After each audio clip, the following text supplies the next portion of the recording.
Hello everyone, and welcome back to X-Ranger. Before we begin, I thought it would be interesting if each of you could leave a comment indicating which part of the world you're joining us from. Also, don't forget to like and subscribe if you're enjoying the episodes. Now let's get comfortable, relax, and start our program. That morning started out normal. I woke up early, maybe around 6, because the sun was just starting to peek through the trees.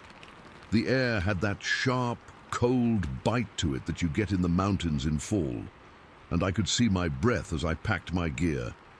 I remember pulling on my thick jacket and lacing up my boots, the ground still damp from overnight dew. My camp was set up in a small clearing I'd found a couple days earlier, not too far from a stream, so I had water. I'd been focusing on this valley because I'd seen elk tracks and some bear scat, and I was hoping to catch them in their morning routines. I had my camera bag with me, a Canon DSLR with a couple of lenses, a tripod, and extra batteries. Nothing fancy, but it gets the job done. I headed out around 7, following a game trail that wound down into the valley. The light was soft and golden, filtering through the pine and fir trees, and everything was quiet except for the occasional bird call or the rustle of squirrels. I remember feeling really focused, like this is why I do this job. I'd been in this area before, but never too deep into the valley because it's thick with undergrowth and easy to get turned around. But that day, I decided to push a little farther, thinking I might find a better vantage point. It must have been around 9 or 10 in the morning when I stumbled into this part of the valley I'd never seen. The trees started to thin out, and I came across this thing. At first, I thought it was just a weird natural formation, but as I got closer, I realized it wasn't. It was massive, like a dome-shaped structure made entirely of trees, big ones too, maybe 15 or 20 feet tall, all interwoven together. They were bent and twisted in a way that didn't look natural, like someone or something had deliberately braided them. The symmetry of it was what got me. It was too perfect to be random. I've seen blowdowns and windfalls, but this was different. It looked almost like a nest or a den, but on a huge scale. I stopped in my tracks and just stared for a minute. My heart was already picking up a little, not from fear yet, but from curiosity. I'm a photographer, so my first instinct is to document stuff like this. I started moving closer, slowly, keeping my camera ready. That's when I noticed the bone scatter. All around the base of this dome, there were bones scattered everywhere. Mostly deer and elk, I think, from the sizes and shapes. Some were old and bleached white, but others looked fresher, with bits of flesh still clinging to them. The smell hit me then, and it was strong. This musky, earthy odor, like wet dog mixed with something rotten. It made my nose wrinkle and my stomach turn a little. I'd been around dead animals before, but this was more intense, almost overwhelming. I remember thinking, okay, maybe this is a bear den or something, but bears don't build structures like that.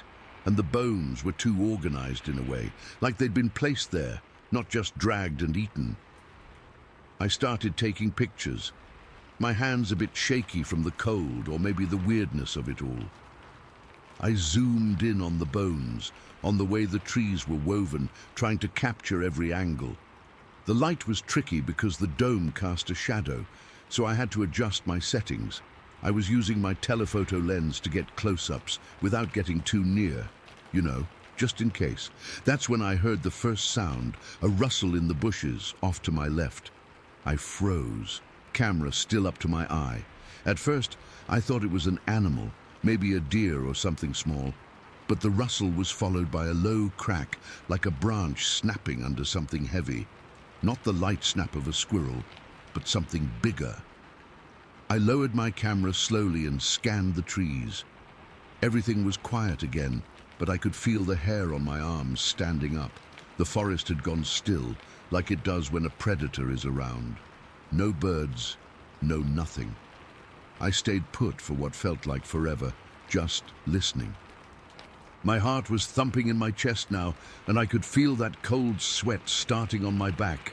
I decided to take a few more pictures, thinking if I kept busy, I'd calm down. I focused on the dome again, but out of the corner of my eye, I saw movement. Something dark and upright, moving between the trees about 50 yards away. It was quick, just a glimpse, but enough to make my blood run cold. It was tall, with broad shoulders, and it moved in a way that wasn't human, more fluid, but powerful. I didn't get a clear look because it was behind some foliage, but the shape was unmistakable. Not a bear, because bears don't stand that straight or move that smoothly. This was something else. I felt this wave of fear wash over me, and I started backing away slowly, not wanting to turn my back on it. My hands were trembling so bad I almost dropped my camera.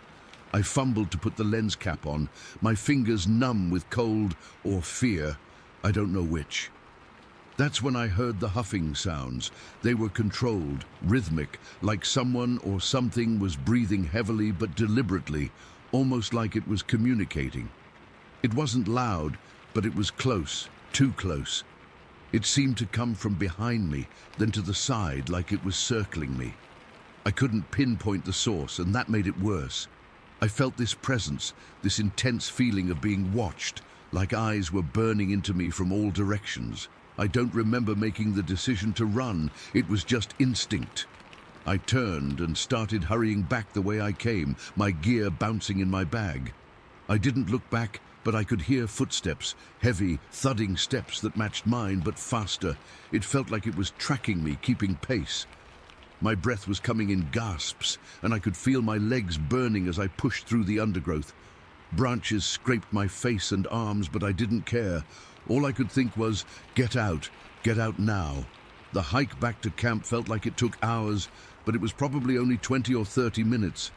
Every noise made me jump, a leaf falling, the wind in the trees. I kept expecting to see that figure again, but I didn't. When I finally reached my camp, I was drenched in sweat and shaking all over. I didn't even stop to catch my breath. I just started packing everything up as fast as I could. My hands were still trembling, and I dropped a water bottle, the sound making me flinch. I threw my tent into my backpack without folding it properly, just cramming it in. I kept glancing over my shoulder, expecting to see it emerge from the trees. I decided to hike out right then, even though it was only midday. I didn't want to spend another minute there. As I was leaving, I checked my camera to make sure I had the footage. The last few shots were blurry, probably from how much I was shaking. There's one image where you can kind of see the dome and some bones, but it's not clear. The rest are just shaky, out-of-focus glimpses of trees and shadows. Nothing that would prove anything to anyone. I drove straight home that day, and the whole way I couldn't stop thinking about what I'd seen. A few weeks later, I shared the photos with some biologist friends, people who study wildlife in the area. They looked at them, shrugged, and said it might be a bear or some natural phenomenon, but they couldn't explain the dome or the huffing sounds. One guy mentioned Bigfoot stories, but he said it like a joke. I didn't laugh. I haven't gone back to that valley since. Whatever that was, it felt ancient and hidden, and I respect that. It's not my place to disturb it. But sometimes when I'm alone in the woods, I still get that feeling of being watched, and I wonder if it's still out there. Story 2. It was one of those blistering hot August afternoons in Alabama where the air feels thick enough to swim through and the humidity wraps around you like a wet blanket. I remember because I was sweating buckets just standing still, and the cicadas were buzzing so loud it was like a constant electric hum in the background. My phone rang around 2 in the afternoon. It was the sheriff's office. They'd had a couple of guys from Birmingham go missing while canoeing down the Tallapoosa River, and they were putting together a search crew. Me and my buddy, we've done this kind of thing before. We're both outdoorsy types, know the area pretty well, so we volunteered to help extract them at a midpoint downriver. Honestly, at first, it felt like just another day. Hot, annoying, but something to do. We met up with the sheriff's crew at the put-in point near Heflin. The sun was beating down, and the river looked lazy and brown, sliding along like it didn't have a care in the world. There were about 6 of us in total, including a couple of deputies. But me and my friend were the ones who'd paddled down to meet the missing guys if they turned up. The plan was simple. The main crew would start from upstream, and we'd position ourselves about halfway, near an old logging road access, to pull them out if they made it that far. My friend, I'll just call him my friend, since we've known each other since high school. He's the calm one, always level-headed, but even he was antsy that day. Maybe it was the heat or the fact that 2 grown men had vanished without a trace on a river that's usually pretty tame. We drove our truck down to the extraction point, a spot where the river bends, and there's a wide muddy bank surrounded by thick woods. The air smelled like damp earth and rotting leaves, with that sweet, heavy scent of honeysuckle mixed in. We unloaded the canoe, got our gear ready, life jackets, a first aid kit, some water, and then we just waited. The sheriff's crew had radios, but out here, the signal was spotty, so we were mostly on our own. Time dragged on. The sun started to dip lower, casting long shadows through the trees, and the heat didn't let up much. I remember swatting at mosquitoes and feeling the sweat trickle down my back, soaking into my shirt. As the light began to fade, maybe around 6 o'clock, things got weird. We were sitting on the bank, listening for any signs of the canoe or voices, when I heard it, a heavy crashing sound coming from a bamboo patch about 50 yards away, near a small stream that feeds into the river. It wasn't like a deer or a raccoon. This was bigger, louder, like something was shoving its way through the thickets. Then came this low, guttural grunting, deep and rhythmic, almost like a pig, but way more primal. It sent a chill right through me, even in the heat. My friend heard it too. He stiffened up and whispered, "What the hell is that?" I've spent a lot of time in these woods, hunting and fishing, and I've never heard anything like it. It wasn't a bear. Bears don't grunt like that, not around here anyway. This was different, more menacing. The grunting kept up steady, and the crashing got closer. My heart started pounding, and I could feel this knot tightening in my stomach. Without even thinking, I pointed to the stream and said, "Let's get across, just in case." The stream was shallow, maybe knee-deep, but the current was strong enough to make you careful. We waded through, the cold water a shock against my legs, and scrambled up the other side onto higher ground. Once we were across, we hunkered down behind some fallen logs, trying to catch our breath. The grunting had stopped, but the air felt heavy, charged, like before a storm. We waited there for what felt like forever, just listening. The woods were too quiet now. No birds, no cicadas, nothing. It was eerie, like everything was holding its breath. My friend kept his eyes glued to the bamboo patch, and I could see the tension in his shoulders. He's not one to spook easily, but his hands were shaking a little as he adjusted his grip on the paddle we'd brought along. Then, as the last bits of daylight were fading into a deep purple twilight, I saw a light. It was off in the distance, maybe 100 yards away, flickering through the trees. At first, I thought it might be one of the search crew with a flashlight, but it moved in a way that didn't make sense. Too steady, too deliberate. It wasn't bobbing like someone walking. It was just there, hovering almost. I nudged my friend and pointed, and he nodded, his face pale in the dim light. We both knew something was off. I decided to hide better, so I crouched lower behind the log, pulling some ferns over me. My heart was racing so fast I could feel it in my throat. That's when I heard it, my name. Not shouted, not whispered, but called out clear as day, like someone was standing right there. It was my name, the way my mom says it when she's annoyed, but there was no one around. My blood ran cold. I looked at my friend, and he shook his head. He hadn't heard anything. That made it worse. Was I imagining things? But it felt so real, so close.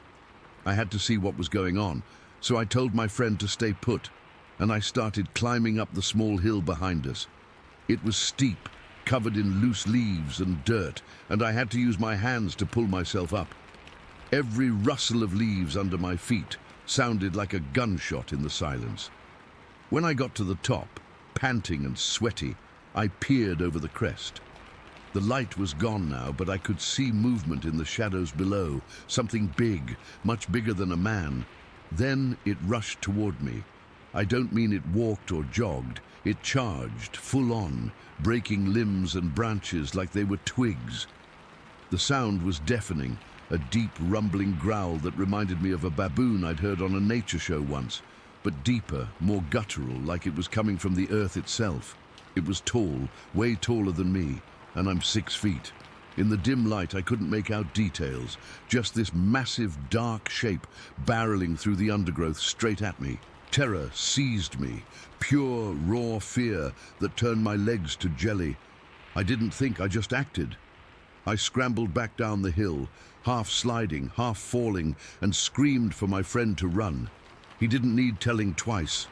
He was already on his feet. We took off, sprinting through the woods like our lives depended on it, because in that moment, they did. Branches whipped at my face, and I could feel thorns tearing at my arms, but I didn't care. All I could hear was that growl behind us, getting closer, and the sound of something huge crashing through the trees. Ahead of us was a ravine. We'd crossed it earlier, and I knew it was about 10 feet wide and deep enough to break a leg if you fell. Normally, I'd never attempt to jump it, but with that thing on our heels, there was no choice. My friend went first, leaping without hesitation, and I followed, putting everything I had into it. I landed hard on the other side, stumbling, but staying on my feet. We both turned back, breathing ragged, expecting to see it right behind us. But it wasn't. The crashing had stopped, and the growl faded into nothing. Whatever it was, it hadn't followed us across the ravine. We stood there for a minute, maybe two, just gasping for air, our chests heaving. The woods were silent again, and the only sound was our panicked breathing and the distant rush of the river. We didn't stick around to find out more. We ran back to the truck, drove out of there as fast as we could, and reported what happened to the sheriff. They found the 2 canoeists later that night, safe, just lost and dehydrated. But I couldn't stop thinking about that charge, that grunting, that thing in the dark. To this day, I have no explanation for it. No animal I know moves like that, sounds like that. It left me with this deep, unsettled feeling, like I'd brushed up against something ancient and wild. Sometimes when I'm out in the woods, I still get that chill, and I remember that hot August afternoon in Alabama when I'm pretty sure I came face to face with a Sasquatch in the river bottoms. Story 3. That morning, we'd driven out in my old pickup truck, the one with the rusty bed and the engine that sometimes rattled if you pushed it too hard. It was a typical August day, warm but not too hot, with that dry Oregon air that makes everything feel kind of crisp. The sky was clear, no clouds, just blue as far as you could see. We parked off this dirt road that cuts through the woods on the outskirts of Condon. It's not a busy area, mostly just trees and underbrush, with a few draws where the blackberries grow thick. We'd brought a couple of buckets and figured we'd fill them up in an hour or two. Mark and I have been friends since high school, so we're pretty comfortable just doing our own thing. We decided to split up to cover more ground. He went further down the draw to the left, and I stayed closer to the truck, near this patch of berries that looked ripe and heavy.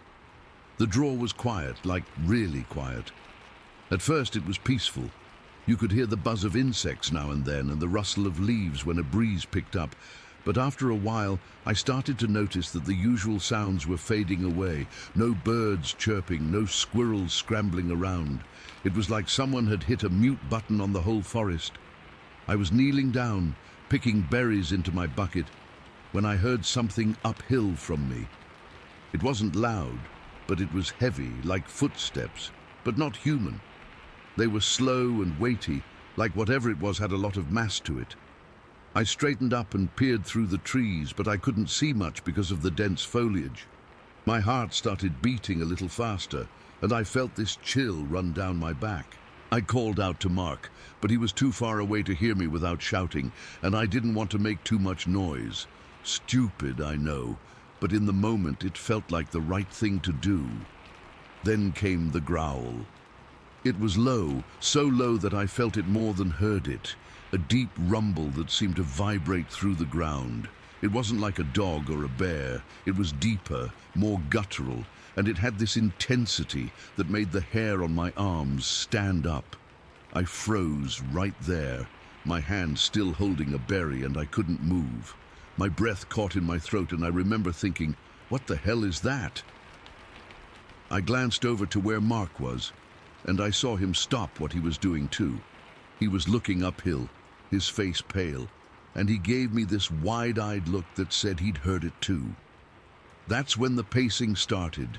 It was still uphill, maybe 50 yards away, but I could hear it clearly now, this slow, deliberate crunching sound, like something big was moving through the undergrowth. Each step sounded heavy, like it was sinking into the soil, and there was a rhythm to it that felt almost purposeful. I dropped my bucket without thinking, the berries spilling out, and I started backing away slowly. My legs felt like jelly, and I had to force myself not to run because every instinct was screaming at me to get out of there. Mark started moving toward me, his eyes locked on the trees above us. He was walking fast, but not running yet, like he was trying not to provoke whatever it was. Then we both saw it at the same time. Through a gap in the trees, this figure stepped into view. It was tall, like way taller than any person I've ever seen. I'd guess over 8 feet, easy. It was covered in brown hair, thick and matted, and it stood upright but with a hunched torso, like its shoulders were massive and powerful. Its arms were long, hanging down almost to its knees, and I could see deep-set eyes that seemed dark and focused right on us. The face, I'll never forget the face. It had dark skin, almost black, with broad cheekbones and a kind of flat nose. It wasn't human, but it wasn't like any animal I'd ever seen either. For a second, everything just stopped. The creature was just standing there, staring at us, and I felt this wave of pure dread wash over me. My stomach twisted into a knot, and I could feel sweat beading on my forehead despite the cool air. Then, without any warning, it charged. It came downhill in these long, ground-shaking strides, crashing through the brush like it wasn't even there. The sound was incredible, like trees snapping and dirt being thrown up everywhere. I don't think I've ever been that scared in my life. My body went into autopilot, and I turned and ran. Mark was ahead of me, already bolting for the truck, and I followed, my heart pounding so hard I thought it might burst out of my chest. The ground was uneven, with loose soil and roots everywhere, and I slipped almost immediately, stumbling forward but catching myself on a tree branch. My hands scraped against the bark, and I felt a sharp pain, but I didn't care. I just kept running. Then I heard Mark cry out. He'd tripped over something, maybe a rock or a root, and he went down hard. I didn't even think, I just turned back and grabbed his arm, hauling him up. He was heavy, and I almost fell again, but we managed to get him on his feet. His face was white with fear, and he was breathing in ragged gasps. Behind us, the creature was closing in fast. I could hear its footsteps now, each one like a thud that shook the ground, and I risked a glance back. It was within 50 yards, maybe less, and I could see its arms pumping as it ran, its face clear and intense. Those eyes were locked on us, and I swear it looked angry or determined. I don't know, but it was terrifying. We sprinted the last stretch to the truck, our legs burning, and I fumbled for the keys in my pocket. My hands were shaking so bad I could barely get the door open. Mark scrambled into the passenger side, and I jumped in, slamming the door shut just as the creature emerged onto the road behind us. It didn't make a sound now, no roar, no growl, just this silent, heaving presence. It stood there watching us, and I could see its chest moving up and down like it was breathing hard. I turned the key, and the engine roared to life. Thank God it started right away, and I slammed the truck into gear. We sped off, kicking up dust, and I glanced in the rearview mirror. The creature was still there, just standing in the middle of the road, its form huge and dark against the trees. It didn't chase us, but it watched us go, and I felt this cold certainty that it could have caught us if it wanted to. We drove for a good 10 minutes before either of us said anything. Mark was clutching the dashboard, his knuckles white, and I had to pull over because my hands were shaking too much to drive safely. We just sat there, breathing heavily, trying to process what had happened. I kept expecting to see it come out of the woods, but nothing did. After a while, we decided we had to go back. I know, it sounds crazy, but we needed to know if we were losing our minds or if that thing was real. We drove to the nearest ranger station in Kondan and told them what happened. They were skeptical at first. Who wouldn't be? But we must have looked pretty convincing because they agreed to come with us. We went back later that afternoon, with 2 rangers in their truck following us. The sun was starting to go down, casting long shadows, and the woods looked even creepier than before. When we got to the spot, everything was quiet again, but you could see where the chaos had happened. The brush was crushed in a path leading downhill, like something big had plowed through it. There were deep footprints in the soft soil, huge ones with wide heels and toes that were spaced about 5 feet apart. The rangers measured them and took photos. They said they'd never seen anything like it. No animal tracks around, just these prints and the crushed vegetation. One of the rangers, a guy named Rick, said it didn't match any bear or cougar he knew of. He looked spooked too, which made me feel a little less crazy. We stayed there for a bit looking around, but we didn't see the creature again. The rangers took some samples and said they'd file a report, but I doubt anything came of it. Mark and I drove home in silence, both of us just staring out the windows. I dropped him off, and we haven't talked about it much since. It's like if we don't say it out loud, it might not be real. But I know what I saw. That thing was no bear. It was something else, something lethal and unknown. And every time I close my eyes, I can still see it standing there on that road, watching us go. I don't know what it was, and I probably never will, but I'll never forget that day. It's just there in my head, and I can't explain it. Story 4. My name is J.C. Orr, and this is something that's been eating at me for years, but I've never really sat down and put it all into words until now. It happened back in 1952, when I was just a young man working in the logging camps up in Northern California. I'd been on a job with 2 other fellas, Lee Larry and Josh Russell, and we'd been cutting timber near Orleans. The work was tough, but it paid decent, and we were all used to the long hours and the mud and the rain. That particular day, we'd wrapped up early because of a heavy downpour that made the roads slick and dangerous. Our boss sent me to Happy Camp to pick up Lee. He'd gone ahead to get supplies or something, I don't recall exactly, but when I got there, he wasn't around. I asked a few people, but no one had seen him, and after wasting maybe an hour looking, I figured he must have found another ride back or decided to stay put. So I headed back alone toward Orleans, knowing Josh was probably waiting and wondering where we were. The main road was blocked because of a slide from all that rain. Big chunks of dirt and rock had come down and covered the pavement, so I had to take a detour through Bear Valley. Now, Bear Valley wasn't a place I knew well. It was just a narrow, winding road through thick woods, the kind of route you'd only take if you had to. It was getting late, maybe around 8 or 9 at night, and the rain had let up to a drizzle, but the air was still heavy and cold. I was driving my old truck, a beat-up Ford that had seen better days, and I had to go slow because the road was muddy and full of potholes. The headlights cut through the dark, but not very far, just enough to see the trees crowding in on both sides, their branches looking like skeletal hands in the gloom. I was daydreaming, I guess, thinking about nothing in particular, maybe about getting home and having a hot meal, or just the monotony of the drive, when something moved in the edge of the headlights. At first I thought it was a deer or maybe a bear, because we saw those out here all the time. But as I got closer, I could see it wasn't like any animal I'd ever seen. It was tall and shaggy, with hair that looked blue-gray in the light, kind of like an orangutan, but bigger. And it moved in a way that was almost human-like. It was standing there, just off the road, and when the lights hit it, it kind of backpedaled behind a tree real quick, like it was hiding. My heart jumped into my throat for a second, but I shook it off. I told myself it was just my imagination playing tricks on me.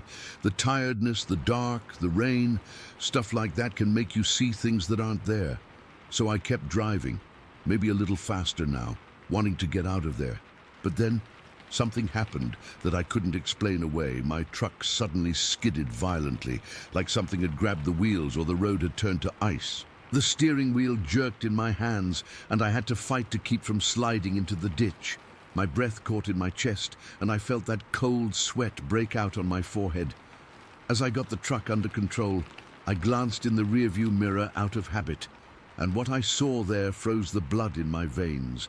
There was a face pressed up against the back glass, a savage, ugly thing with dark eyes and a mouth that seemed too wide, just staring right at me. It wasn't human, that much was clear, and the dread that washed over me was like nothing I'd ever felt. It was pure, raw fear, the kind that makes your stomach clench and your hands shake. I didn't know what to do. I just stared back for a second. Then I slammed my foot on the gas, hoping to put distance between us. The truck lurched forward, and I drove like hell for what felt like miles. But in reality, it was probably only a few minutes.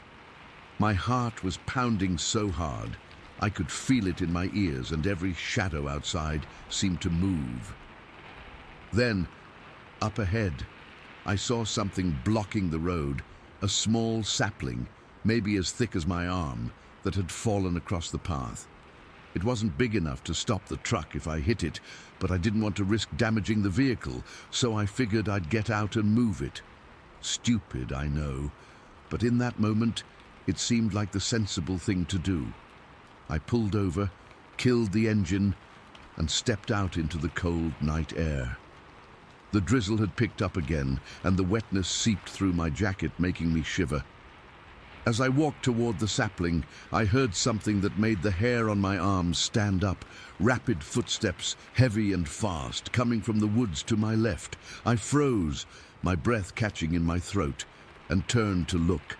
That's when I saw it emerge from the trees. The creature I'd glimpsed earlier was real, and it was coming straight for me.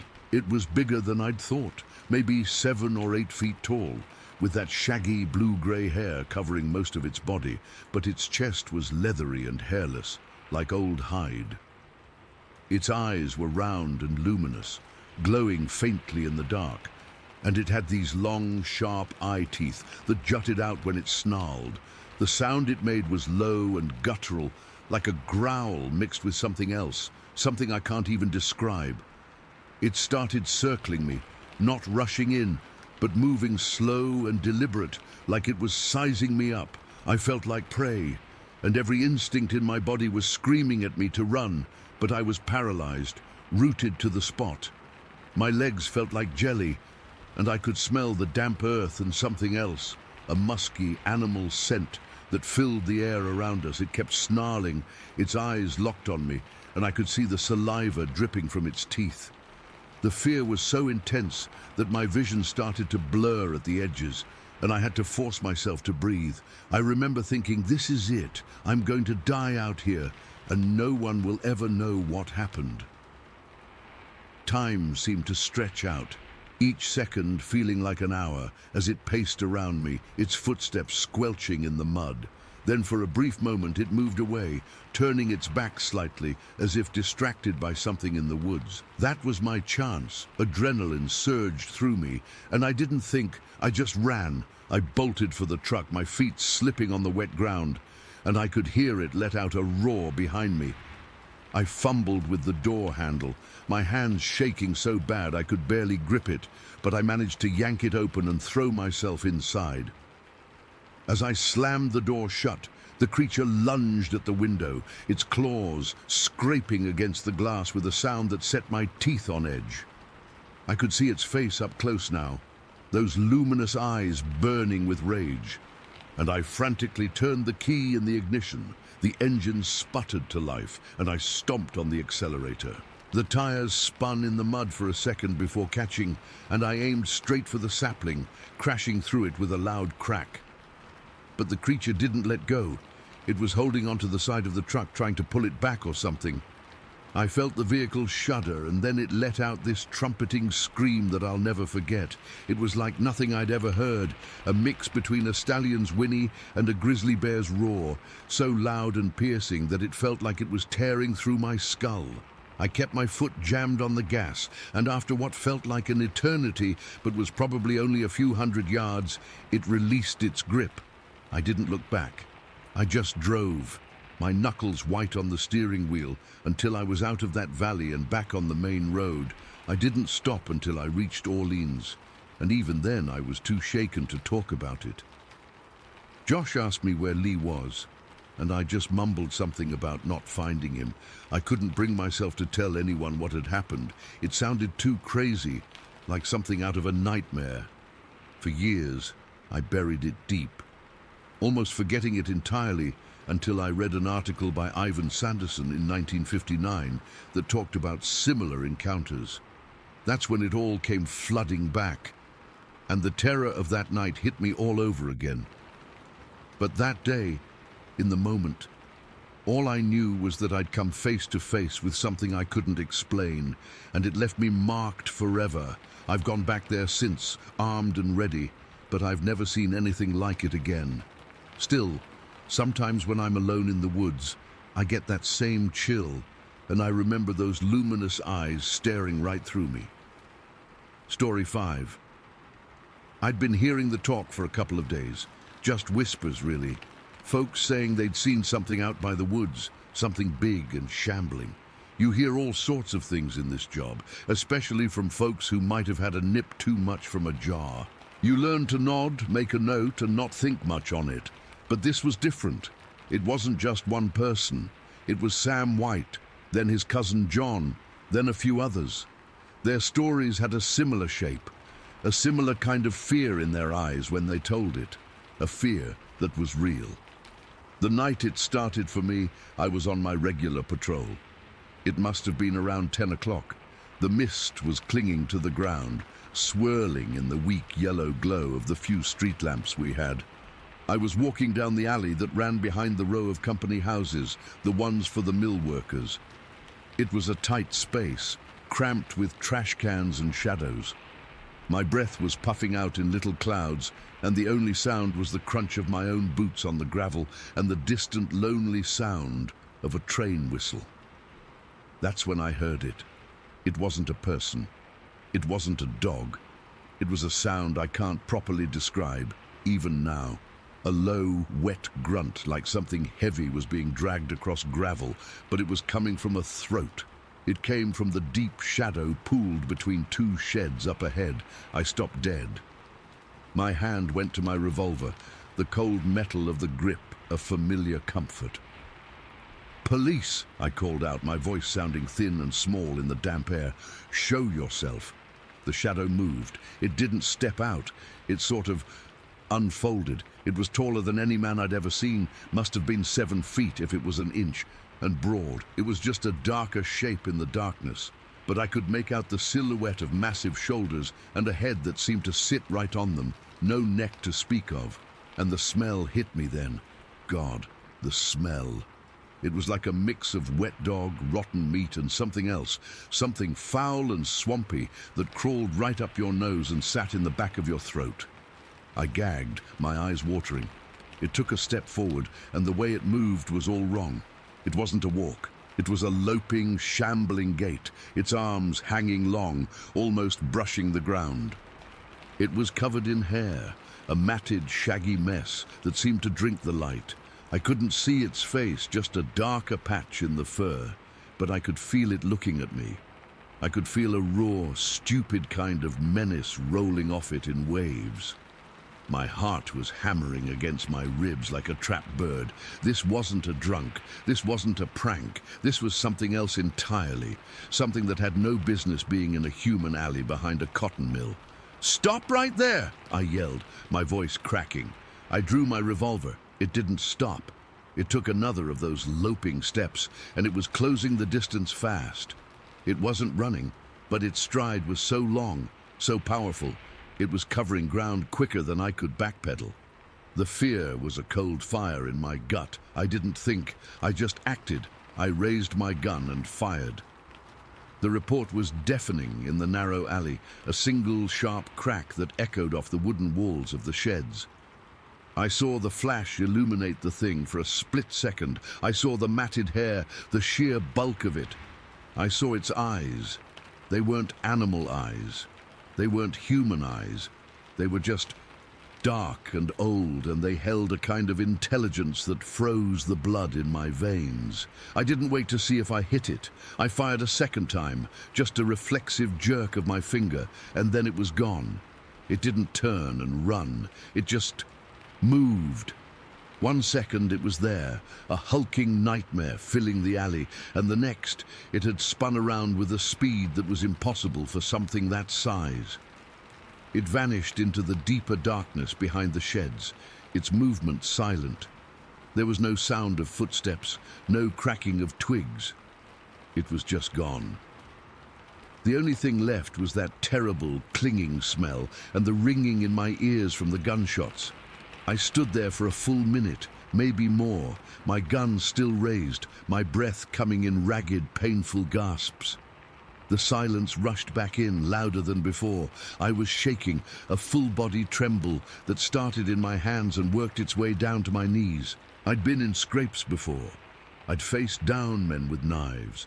Nothing in my life had ever made me feel like that.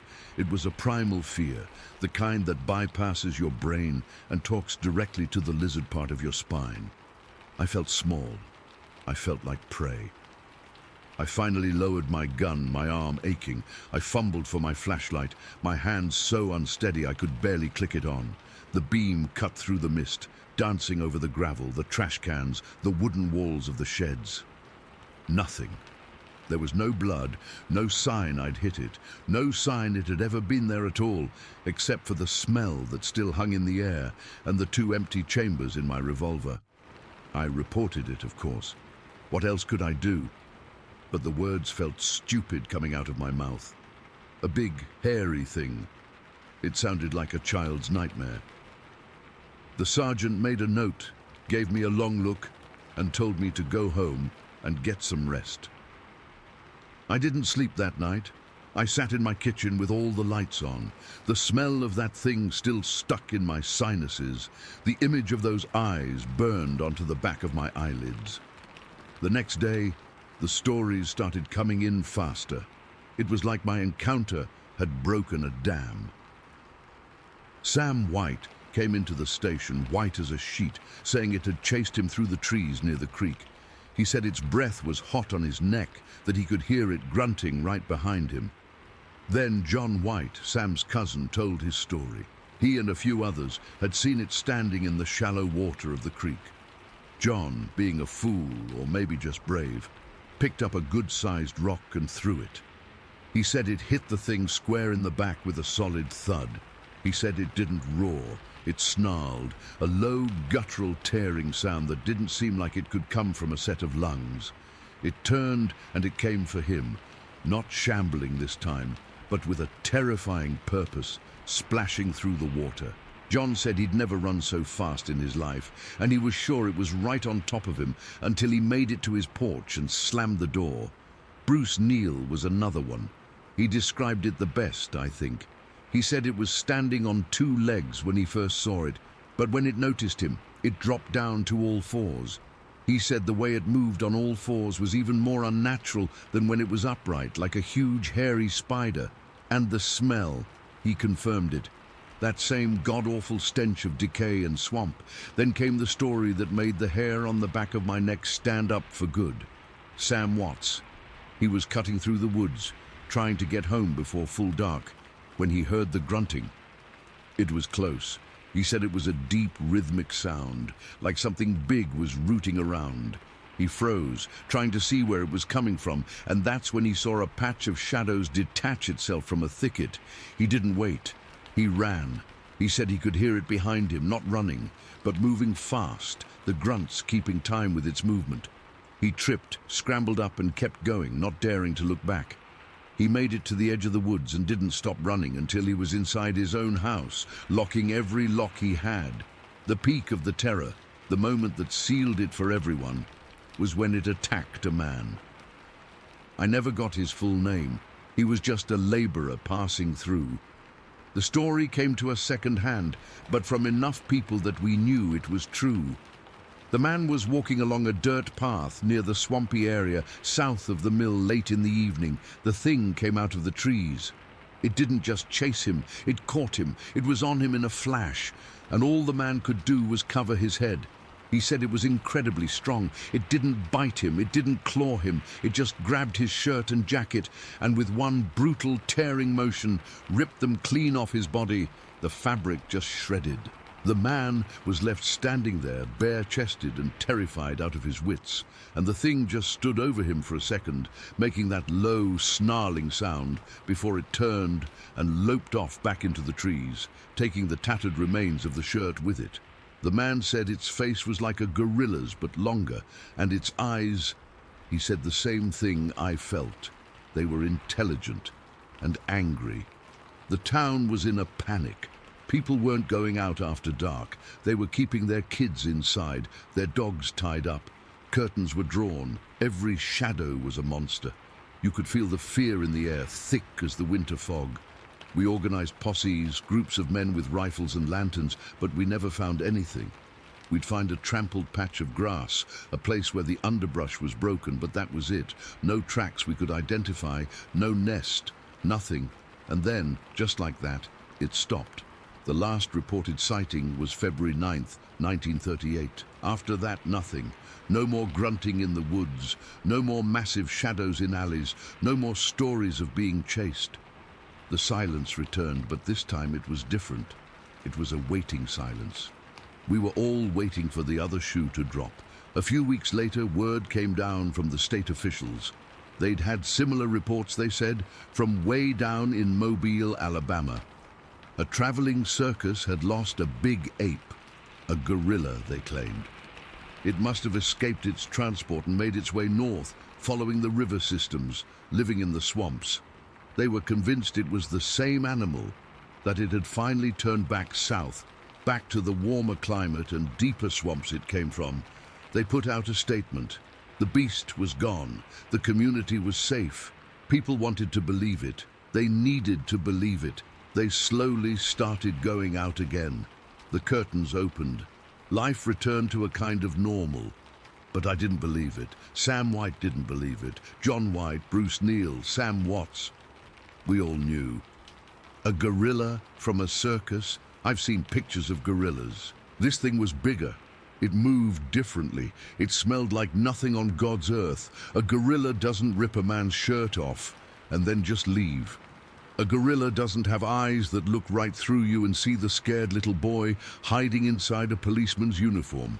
That thing wasn't from any circus. It was from someplace else. Someplace old and dark and wild. It came out of the swamp for a few weeks in the winter of 1938, showed us that we weren't at the top of the food chain like we thought we were, and then it just went home. I kept my job for a few more years, but I was never the same. I'd jump at shadows. I couldn't walk down a dark alley without my hand going to my gun, my heart starting to pound. That smell, I'd catch a whiff of something like it sometimes, from a backed-up drain or a dead possum in the road, and my stomach would clench into a cold, hard knot. They said it was a gorilla. They closed the case. But I was there. I saw it. I shot at it, and I know what I saw wasn't any animal from this world. It's been years, but sometimes on a quiet, foggy night, I'll wake up and I can still hear that wet, guttural grunt, and I can still smell that foul, swampy stench, and I know, deep in my bones, that it's still out there somewhere. It's just waiting. Story 6. All right, I guess I'll just type this out. I don't really know where to start or why I'm even doing this. I've never told anyone the whole thing, not like this. My wife knows I saw something that spooked me bad, but she doesn't know the details. I couldn't tell her. It sounds crazy, even to me, and I was there. It was May of '96.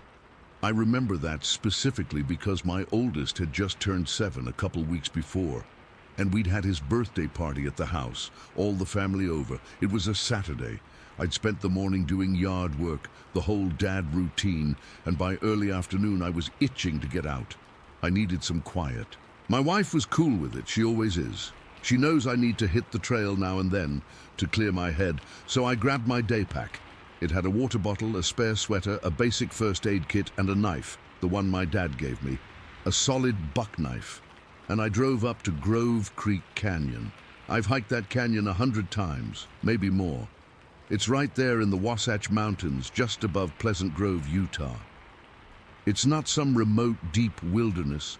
It's a place families go for picnics. You get Boy Scout troops hiking through. It's familiar. That's what makes the whole thing so messed up. It happened in a place I know like the back of my hand. I parked the car at the mouth of the canyon. The lot was about half full. It was a nice day, partly cloudy, not too hot. I remember the air had that clean, dry smell that you only get in the mountains here, a mix of sagebrush and pine. I started up the main trail, the one that follows the creek. The sound of the water was loud that day, rushing from the spring snowmelt. It was a constant white noise kind of sound, the kind that usually drowns out everything else and just lets you think. I was maybe 45 minutes into the hike. I'd passed the main picnic area and was heading into a steeper, rockier section where the trail climbs up the south side of the canyon. The trees were thicker there, mostly scrub oak and some junipers. I remember I was starting to sweat a little, my t-shirt sticking to my back under the straps of my pack. I was just putting one foot in front of the other, not really thinking about anything, just watching the dirt path and the rocks. I decided to stop for a second to take a drink of water. I shrugged the pack off one shoulder, fumbled for the bottle, and took a long swallow. As I was screwing the cap back on, I happened to look up across the canyon. The canyon isn't super wide there, maybe a couple 100 yards from my side to the north rim. And the rim itself isn't a sheer cliff. It's more of a steep, rocky slope studded with trees, but it's high up. And that's when I saw it. On the rim, about 100 feet above the canyon floor, there was something standing. It was big. My brain didn't process it right away. It was like looking at one of those magic eye pictures. You stare at it, and for a second it's just a pattern, and then pop, the image jumps out at you. That's what this was. It was tall, man height, but bulkier. Way bulkier, and it was red. Not fire engine red, but a deep, rusty, reddish-brown color, like wet clay or old brick. It was just standing there, perfectly still, on the edge of the rim, facing away from me, looking east down the canyon towards the little valley that opens up down there. For a full 5 seconds, I just stared. I didn't breathe. My hand was still holding the water bottle, frozen halfway to putting it back in my pack. My mind was racing, trying to slot it into a category. Bear? No. The shoulders were all wrong, and it was standing too upright. A person in a weird coat? No way. The proportions were off.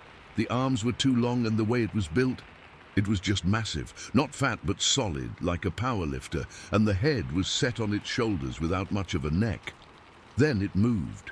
It turned its head, not its whole body, just its head to the left, scanning the canyon. The movement wasn't jerky or animal-like. It was smooth, deliberate, like a guy on a security detail scanning a perimeter.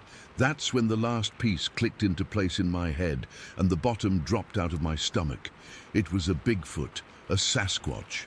There was no other word for it. I was looking right at one. The terror that hit me wasn't like a jump scare. It was a cold, heavy, sinking feeling. It started in my chest and just spread outwards, turning my arms and legs to ice. My heart wasn't pounding. It felt like it had just stopped. This wasn't excitement or curiosity. This was pure, primal fear. The kind that tells you you're looking at something you're not supposed to see, something that could erase you from the planet, and no one would ever know what happened. The air was dead still. That's another detail that stuck with me. No wind and no smell. I'd always heard stories about a horrible stench, but there was nothing, just the clean, dry mountain air. It finished its scan, turning its head back to face east, and then, in one fluid motion, it turned its entire body away from the rim and just stepped out of view. It didn't run, it didn't crash through the trees, it just took a step and was gone, like it had never been there. I stood there, rooted to the spot. My lungs finally remembered to work, and I sucked in a sharp, shaky breath. I was still holding my water bottle. I slowly, carefully put it back in my pack, my eyes glued to the spot on the rim where it had been. My hands were trembling. I remember the feeling of the nylon strap of my pack, rough under my fingers, as I pulled it back onto my shoulder. The sound of the creek, which had been so loud before, now seemed muffled, like I was hearing it from underwater. My first thought was to get out of there, just turn around and run back down the trail as fast as I could, but my legs felt like rubber, and another part of my brain, the stupid part, I guess, was screaming at me not to run. Running is what prey does. I didn't want it to think I was prey, so I just stood there for what felt like 10 minutes, just staring at the empty rim. My mind was a mess. I was trying to convince myself I'd imagined it. Maybe it was a trick of the light, a weird-shaped tree stump, but I knew it wasn't. I'd seen it move. I'd seen the way its muscles shifted under that reddish hide when it turned. I'd seen the intelligence in that scan of the canyon. It was looking for something. The premise said it might have been searching for prey. Yeah, that feeling was crystal clear. It wasn't just hanging out, it was working, it was hunting. I finally forced myself to start moving again, but I wasn't hiking anymore. I was creeping. Every few steps I'd stop and scan the rim and the trees around me. I was hyper-aware of everything. The way the shadows fell between the rocks, the sound of a jay squawking in a tree. Every little noise made me flinch.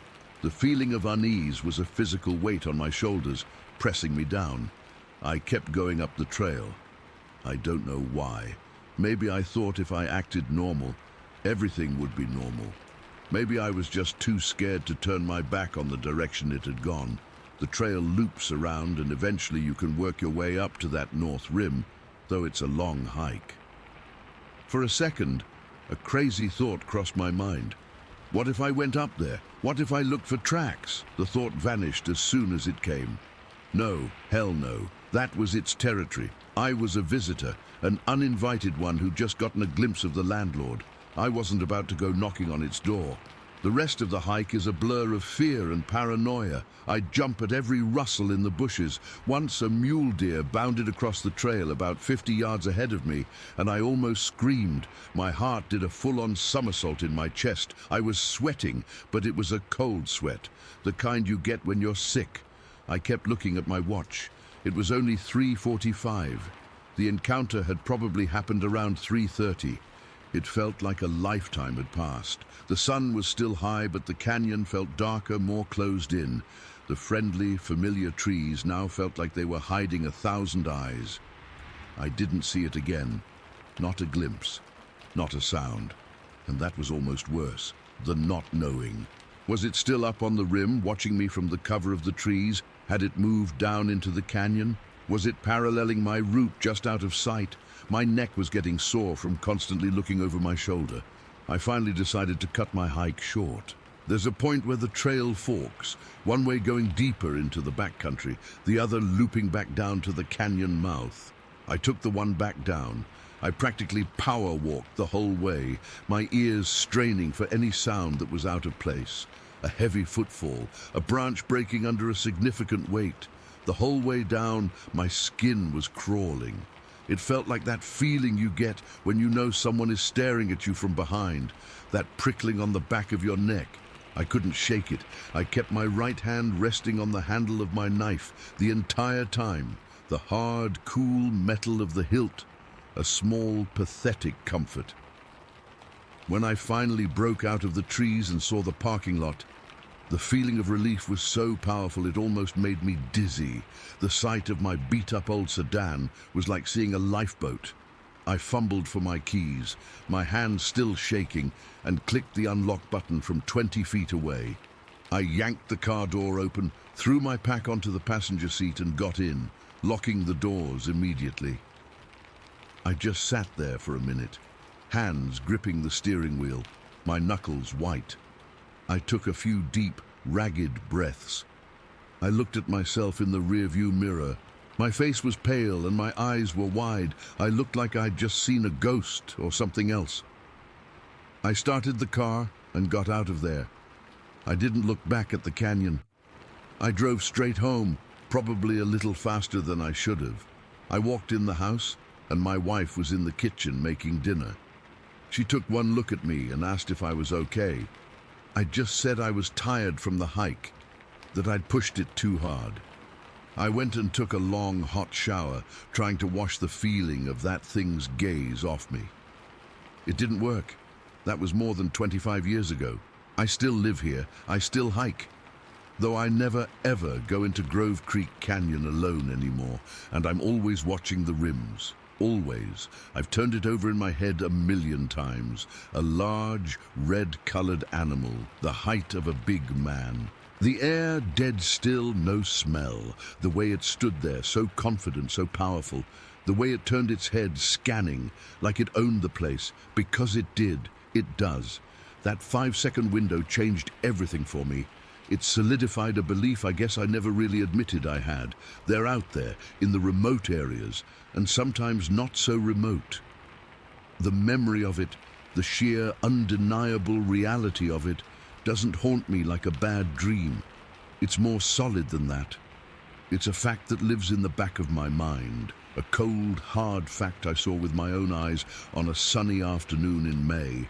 And the worst part, the part that still gives me chills, is the way it just turned and vanished. It wasn't running away. It was just done with me. It had business elsewhere. Story 7. Okay, I'm just going to type this out. I've never written it down before, never told anyone except the 2 guys who were there with me, and they already know, because they lived it too. But it's been on my mind a lot lately, and I feel like I need to put it out there, just to see if anyone else has ever heard or seen anything like what happened to us. This was back in August of 1974.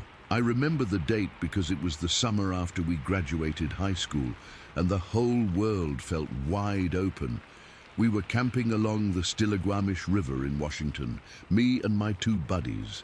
We'd been doing this trip since we were kids, a sort of last hurrah before we all went our separate ways for college or work or whatever. We found this spot, a little clearing in the woods right on the bank, maybe 20 feet from the water. It was a perfect spot. We'd fished during the day, caught a couple of trout, cooked them over the fire with some potatoes, just the usual stuff. The kind of day that makes you feel good to be alive. We'd stayed up late talking around the fire, the way you do when you're 18 and you think you have all the answers. The fire died down to just glowing embers, and we finally called it a night and crawled into our sleeping bags in this old canvas tent we'd been using for years. It was a warm night, but the air coming off the river was cool. I remember the sound of the water, a constant, gentle rushing that usually would have put me right to sleep. It's a sound I've always loved.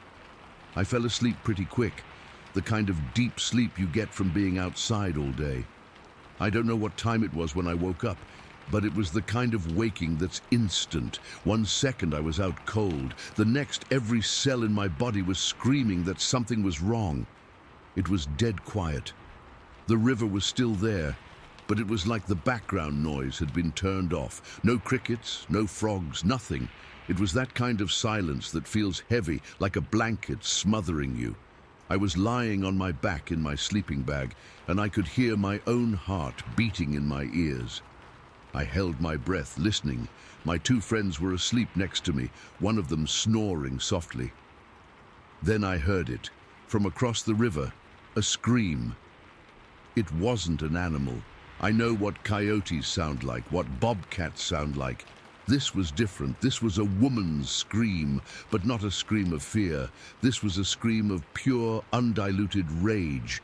It was so loud and so sharp, it felt like it cut through the air and stabbed right into my brain. It was the most hateful sound I have ever heard in my life. I just lay there frozen. My eyes were wide open, staring at the dark fabric of the tent ceiling. I could feel the cold from the ground seeping through my sleeping bag into my back. The scream echoed for a second, and then the silence came back, even heavier than before.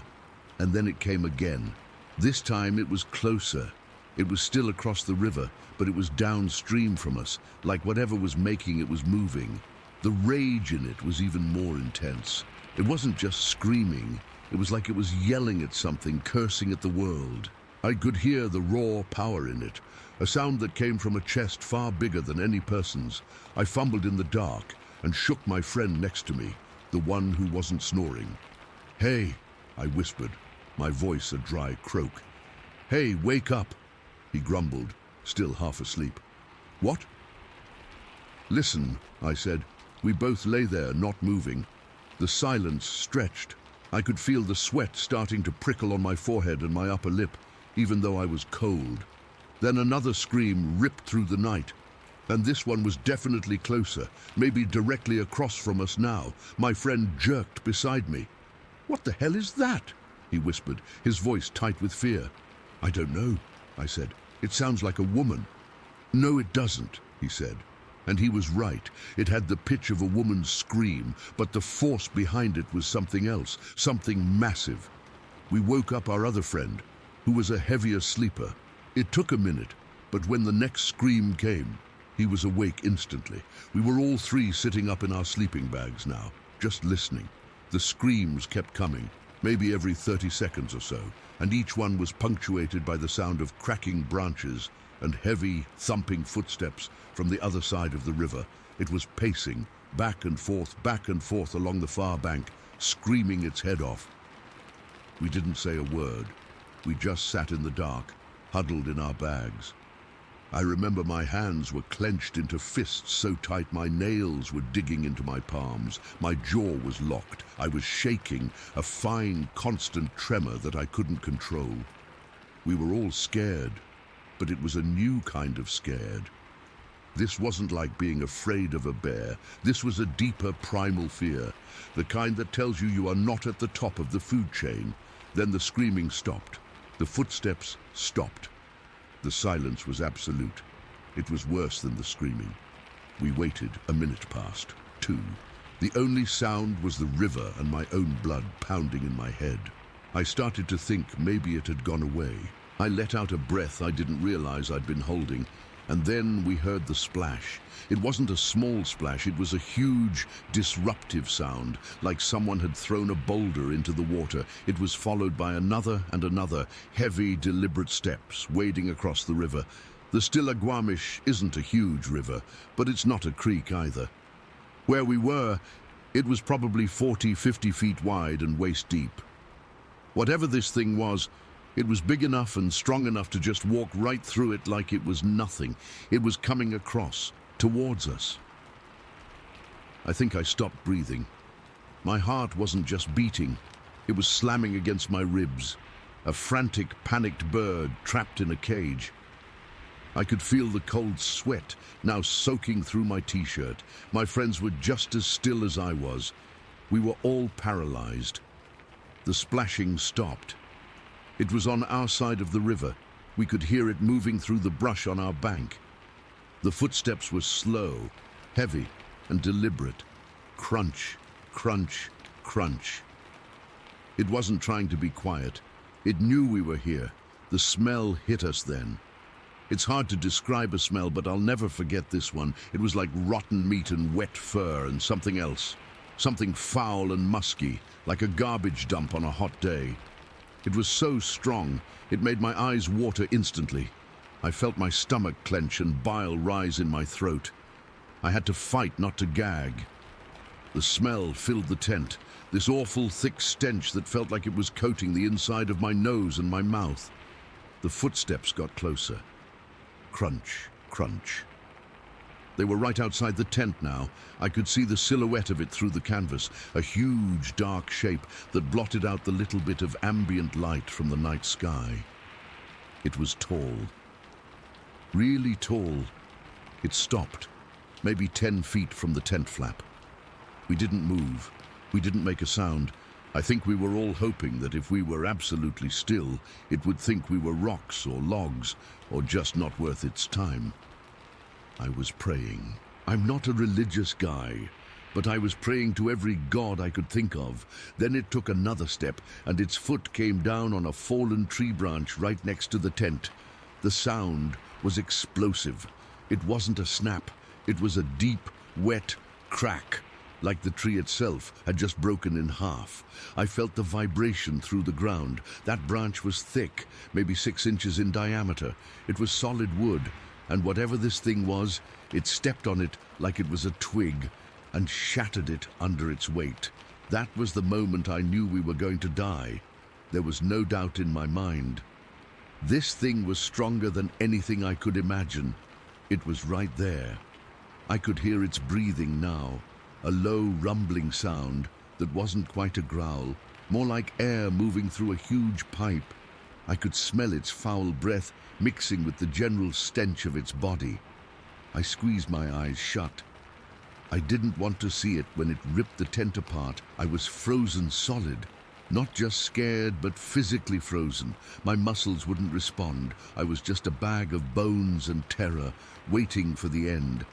I remember a single, clear thought cutting through the panic. This is it. My parents are never going to know what happened to me. We waited. Seconds felt like hours. The breathing was right there. The smell was suffocating. And then it took a step back, then another. The heavy footsteps started again, moving away from the tent, back towards the river. I still didn't open my eyes. I didn't trust it. I thought it was a trick. We heard the splash as it entered the water again. It was leaving. As it reached the middle of the river, it let out another scream, but this one was different. The rage was still there, but it was mixed with something else. Frustration, maybe. It was a long, drawn-out wail that echoed off the trees. Then it waded to the other side, the splashes getting fainter and fainter. We heard it climb out on the far bank. The heavy footsteps crunched through the brush over there, moving away from us upstream. And then another scream, this one farther away, and then another, even farther. The sound faded, getting smaller and smaller, until it was just a faint echo, and then it was gone. The normal night sounds didn't come back for a long time. We sat in that tent, in the dark, surrounded by that horrible smell, for what felt like an eternity. None of us said a word. We just sat there, shaking. The first rays of dawn were starting to lighten the sky before any of us moved a muscle. I was the one who finally unzipped the tent flap and looked out. Everything looked normal. The river was flowing. The trees were there. The fire pit was cold, but right next to our tent, there was that broken tree branch. It was snapped clean in two, the broken end sharp and white against the dark ground. The ground around it was muddy, and there was a single footprint in the mud. It wasn't a bear print. It was long, almost like a human foot, but huge. I didn't have a tape measure, but I put my boot next to it. My boot was a size 10, and this print was easily half again as long and twice as wide. The toes were indistinct, but you could see the shape.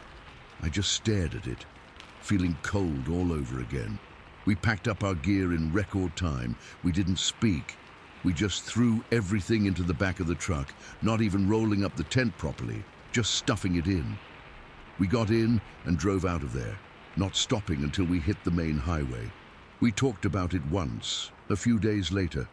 We all agreed on what we saw and heard and smelled. We agreed to never talk about it again with anyone else. What were we going to say? That we were almost killed by a screaming, stinking giant that broke a tree with its foot? Nobody would have believed us. They'd have thought we were drunk or crazy. I'm older now. I have kids of my own. I face scary situations in my life. A car accident, a health scare with my wife, but nothing, and I mean nothing, has ever scared me as deeply as that night on the Stillaguamish. It wasn't just the fear of death. It was the fear of the unknown. It was the realization that there are things in those deep woods that we don't understand, things that are big and powerful and angry, and we are just visitors in their world. I still go camping, but I never camp that close to a river anymore, and I always bring a rifle. And sometimes, on a quiet night when the wind is just right, I think I can still smell that rotten smell, and I remember what it feels like to be absolutely, utterly powerless. I still don't know what it was. I don't think I ever want to know. Story 8. We'd started out early that morning. The air still cool, the sky that kind of clean, bleached blue you only get in the desert. The plan was to cut west, cross this high bench of land and make it to Deer Creek by late afternoon to refill our water and set up camp. We were both in good shape, experienced hikers, but we'd underestimated the sun and the terrain. By midday, the heat was brutal. It was the kind of dry heat that sucks the moisture right out of you, and we were already getting low on water, trying to ration our sips. The landscape was all red rock, scrubby juniper, and these long, sloping hillsides of loose, sliding shale.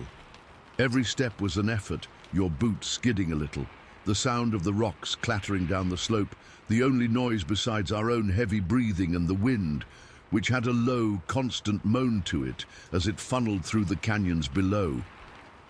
We were trudging along, not talking much, just putting one foot in front of the other, heads down, focusing on not twisting an ankle.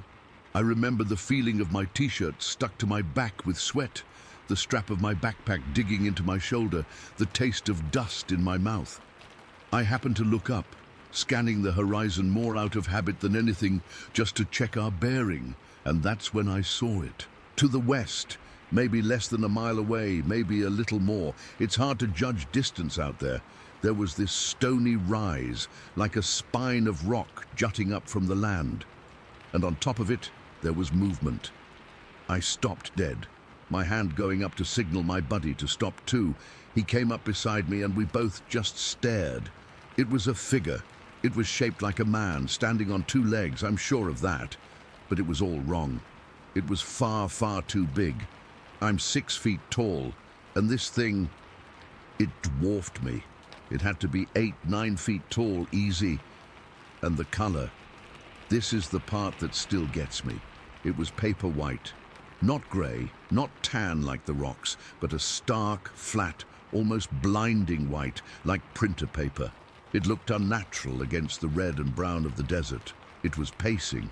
Not walking, but pacing, back and forth along the top of that stony ridge, maybe 10 or 15 feet of ground.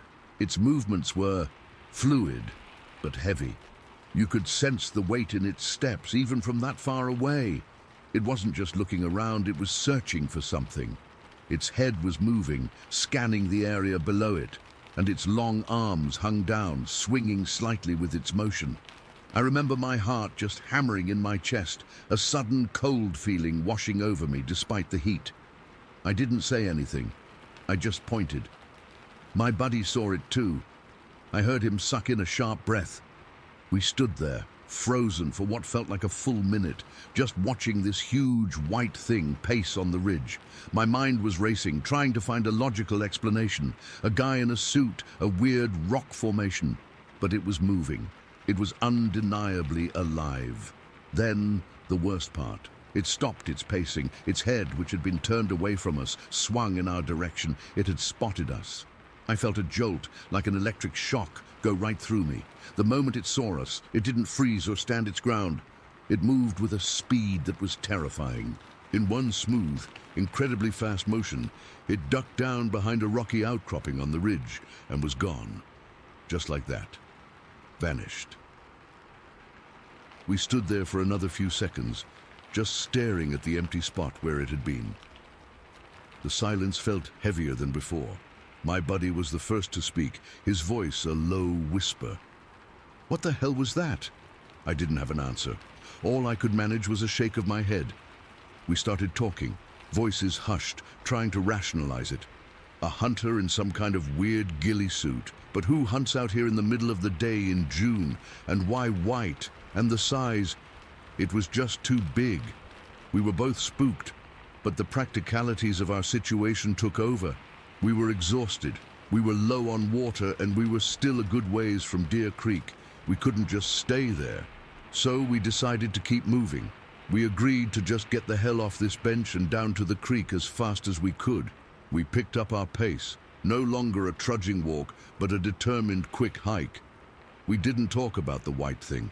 It was like if we didn't talk about it, it wouldn't be real. But the feeling was there, hanging between us. The air felt different. The landscape felt different. It didn't feel empty anymore. We'd been moving for maybe another half an hour, maybe 45 minutes. We were descending a long, gravelly slope, the kind where you have to lean back to keep from falling forward. The sun was beating down, and I was so thirsty my throat felt like it was coated in sand. And that's when the feeling started. It's hard to describe, but I know you'll understand if you've ever felt it. It's a primal thing, the feeling of being watched. It started as a little prickle on the back of my neck, a tightness between my shoulder blades. I tried to ignore it, telling myself it was just nerves from what we'd seen earlier. But it grew. It became a weight, a pressure. It felt like a physical force pushing down on me. I could feel eyes on me. Not just a casual glance, but an intense, focused stare. I felt completely exposed out there on that open slope. There was nowhere to hide. I slowed down, and my buddy did too, almost in unison. We didn't say anything. We just looked at each other, and I saw the same wide-eyed fear in his face that I knew was in mine. He felt it too. The silence was absolute now. Even the wind seemed to have died down. The only sound was the crunch of our boots on the gravel and the ragged sound of our own breathing. I couldn't take it anymore. I had to look. I stopped and turned around, my whole body tense, expecting to see nothing, to feel like an idiot for getting so spooked. It was there, back on the same stony rise, maybe a little closer this time. Or maybe it just felt closer because the feeling of its gaze was so overwhelming. The white figure was standing perfectly still. It wasn't pacing anymore. It was just watching us. Its whole body was oriented toward us. I couldn't make out any features from that distance. No face, no eyes. But I knew with a certainty that turned my blood to ice that it was looking right at us. It was studying us. The terror that hit me then was pure and absolute. It wasn't just fear. It was a deep gut-level dread. This thing wasn't human. No human could move like that, could have that kind of presence. It was something else, something that didn't belong, and it knew we were there. The moment our eyes met, or felt like they met, across that distance, it moved again, just as fast as before. It didn't run. It just dropped, like a puppet with its strings cut, back behind the rocks. It was so fast it was almost a blur. 1 second it was there, a stark white sentinel against the blue sky, and the next, the ridge was empty. That was it. That was the breaking point. We didn't say a word. We just turned and started to run. It wasn't a smart, careful run. It was a panicked, desperate scramble down that loose, shifting slope. We were slipping, sliding, sending cascades of rocks tumbling down ahead of us. I didn't care about twisting an ankle anymore. I didn't care about the heat or my thirst. All I cared about was putting as much distance between us and that thing as possible. My heart was pounding so hard I could feel it in my temples. My lungs were burning. Adrenaline was screaming through my system, telling me to run, run, run. We didn't stop until we hit the tree line near Deer Creek. We crashed through the first stand of cottonwoods and collapsed on the ground by the water's edge, gasping for air, our bodies shaking uncontrollably. We just lay there for a long time, listening to the sound of the creek, a normal, comforting sound, waiting for our hearts to slow down. We finally sat up and looked at each other. We still didn't talk about it. What was there to say? We both knew what we had seen. We both knew we weren't crazy. We set up camp right there, even though it was earlier than we'd planned. We didn't venture more than a few feet from the water. As the sun went down, I got out my journal. My hands were still shaking so bad I could barely write, but I wrote it all down.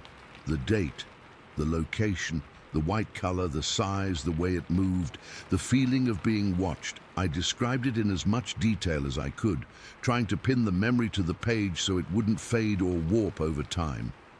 For years, I never called it a Bigfoot. The word never even entered my mind. To me, Bigfoot was a big, hairy, brown thing from the Pacific Northwest. This was something else. It was white. It was in the Utah desert. It didn't fit. Then, a few years ago, I was telling this story to a friend, just as a weird thing that happened to me once. He listened quietly, and then later sent me a link to a website. It was a forum, kind of like this one, full of people's accounts, and there were stories, a handful of them, about seeing a white Bigfoot. Not grey, not off-white, but paper white, in remote areas. Descriptions that matched what I saw, right down to the unnerving way it moved, and the intense feeling of being watched. Reading those accounts was... I can't even describe it. It was validating and terrifying at the same time. It meant we weren't the only ones. It meant that thing, whatever it is real, and it's out there. I still have that journal. I've never gone back to that bench between the Gulch and Deer Creek. I don't think I ever could. That experience left a mark on me. It's a lingering unease, a deep-seated knowledge that the remote places on the map aren't as empty as we'd like to believe. There are things out there we don't understand, and sometimes, from the top of a stony rise under a midday sun, they watch you back. Story 9. We were on County Road 7, the long way home north of the Foul Main Strip. It's a road I've driven 1,000 times, a narrow ribbon of cracked asphalt that cuts through nothing but pine woods and the occasional forgotten field. There are no streetlights out there. Your world is just whatever your headlights can grab hold of before the darkness swallows it again. The radio was on low, some staticky classic rock station, but it was just background noise to the steady drum of the rain on the roof. I was just focusing on the yellow line, my mind numb, when Liz shifted. "Mike," she said, her voice thick with sleep. "What is that?" I followed her gaze, squinting through the messy windshield. Up ahead on the right-hand shoulder, there was something. At first, my brain just wouldn't process it. It was just a dark, hunched shape, maybe a big dog or a deer that had been hit, but we were getting closer, and the shape wasn't right. It was too big, too upright. My foot instinctively eased off the gas. The headlights, my shitty old Toyota's headlights that were never that great to begin with, finally cut through the rain and landed right on it. It was squatting, that's the only word for it. It was squatting right at the edge of the trees, its back to us, but its head was turned just enough that I could see a sliver of a profile. It was huge, covered in what looked like wet, dark hair or fur, plastered down by the rain. It wasn't a bear. I've seen bears. This was different. The proportions were all wrong. The arms were too long. The shoulders were massive and hunched. It looked like a man, but a man built all wrong and covered in a thick, shaggy pelt. My heart just dropped into my stomach. It was a cold, hard plunge. I heard Liz suck in a sharp breath beside me, her hand flying to the dashboard to brace herself. "Mike," she whispered, and her voice was pure fear. We were maybe 50 feet away now, rolling slowly past it. I couldn't look away. I was frozen, just staring at this thing. And that's when it moved. It didn't startle, it didn't jump. It just stood up. It uncoiled from that squatting position with a kind of effortless, powerful grace that was terrifying. It was so fast. 1 second it was a ball of shadow on the ground. The next it was towering. 7 feet tall, easy, maybe more. The headlights hit its full height now, and I saw its legs, thick as tree trunks, and its long arms hanging down past its knees. It didn't look at us. It just took 2 massive, loping strides and was across the road. I mean, it cleared both lanes in 2 steps. It moved like the road wasn't even there, like it was just stepping over a puddle. There was no sound, no heavy footfalls, no crunch of gravel, just this silent, powerful motion. It vanished into the wall of pines on the other side without a single look back. The car rolled to a complete stop. I hadn't even realized I'd hit the brakes. The engine was still running. The wipers were still thumping. But inside the car, it was dead silent. I could hear my own blood pounding in my ears. I could hear Liz's shallow, panicked breathing. "What the hell was that?" I finally managed to say. My voice sounded thin and strange. Liz just shook her head, her eyes wide, fixed on the spot where it had disappeared. "I don't know. I don't know, Mike." We sat there for what felt like a full minute, just staring into the empty darkness. The rain kept falling. The rational part of my brain was screaming at me to just put the car in drive and get the hell out of there. But another part, a stupid, curious, horrified part, was taking over. "I have to see," I heard myself say. "Mike, no, let's just go, please." Liz's hand was on my arm, her grip tight. I have to turn around. I have to see if it's there. For 1 second. I don't know why I said it. It was the dumbest idea I've ever had in my life, but in that moment, it felt like I needed proof. I needed to know my eyes weren't playing tricks on me. I put the car in drive and did a slow, clumsy 3-point turn right there in the middle of the road. The beams swept across the dripping trees, making the shadows jump and writhe. My hands were slick with sweat on the steering wheel. Liz had shrunk down in her seat, her arms crossed over her chest like she was trying to make herself small. I pointed the car back the way we came and crept forward. I was driving maybe 5 miles an hour. We were both leaning forward, peering into the gloom. The pines on the left-hand side of the road now were a solid, impenetrable blackness. Then I saw it. It wasn't the creature itself. Not clearly, it was a shape, a deeper blackness standing just inside the tree line, maybe 20 yards back from the road. It was partially hidden behind a thick pine trunk, but I could see its outline. It was tall and broad-shouldered, just standing there, motionless. I stopped the car again. I didn't turn the wheel to shine the headlights directly into the woods. I was too scared to. I just let the spill from the road light it up faintly, and that's when the feeling hit me. This deep, primal, ice-cold dread that started at the base of my spine and crawled all the way up to my scalp. It was watching us. I couldn't see its eyes. I couldn't make out any features at all in that shadowy form, but I knew with a certainty that felt like a physical blow that it was watching us. It wasn't just an animal that had been startled. This felt different. It felt intelligent. It felt like a standoff. Liz made a small, choked sound in her throat. "It's there," she breathed. "Oh my God, Mike, it's right there."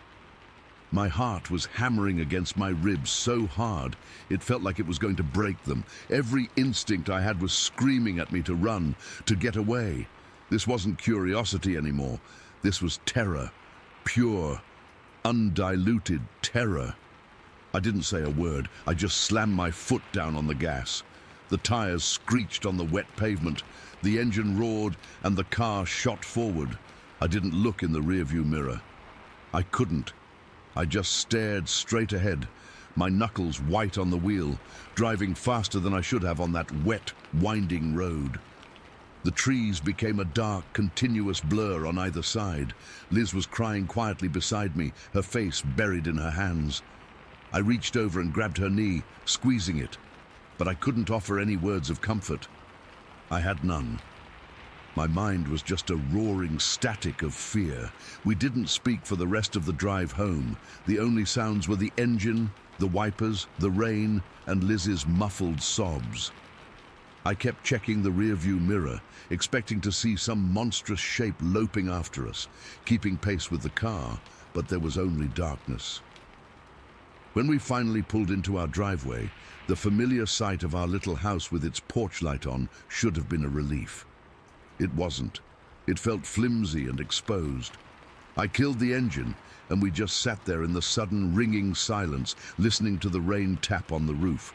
We ran from the car to the front door like kids afraid of the dark, fumbling with the keys, practically falling inside. I locked the door behind us, throwing the deadbolt and the chain, something I almost never do. We stood in the dark hallway, panting, dripping water on the floor. We went through the whole house, turning on every single light. We checked the locks on all the windows.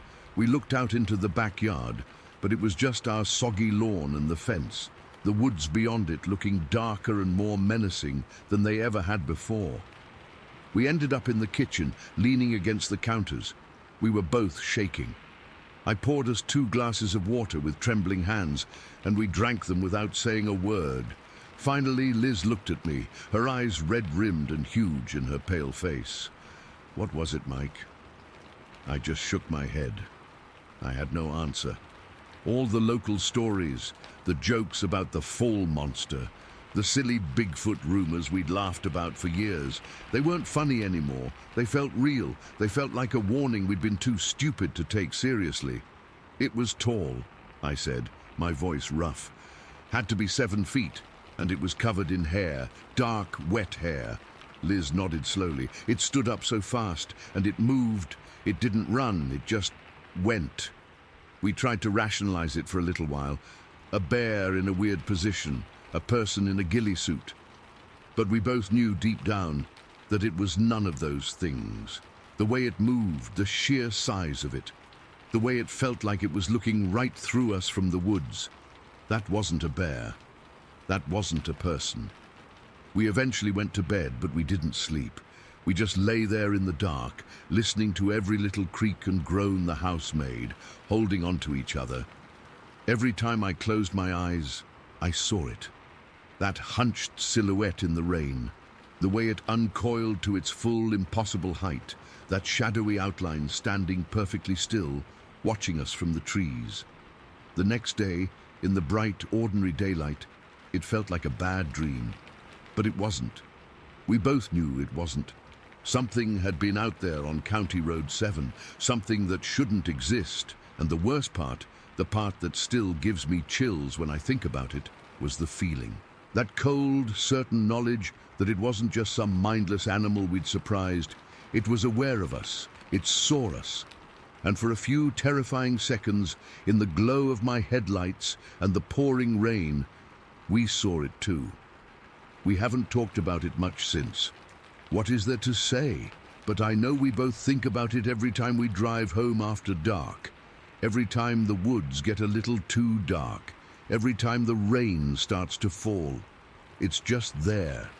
This thing we saw. This impossible thing that changed everything, and I still can't explain it. Story 10. It was August, a year ago, almost to the day.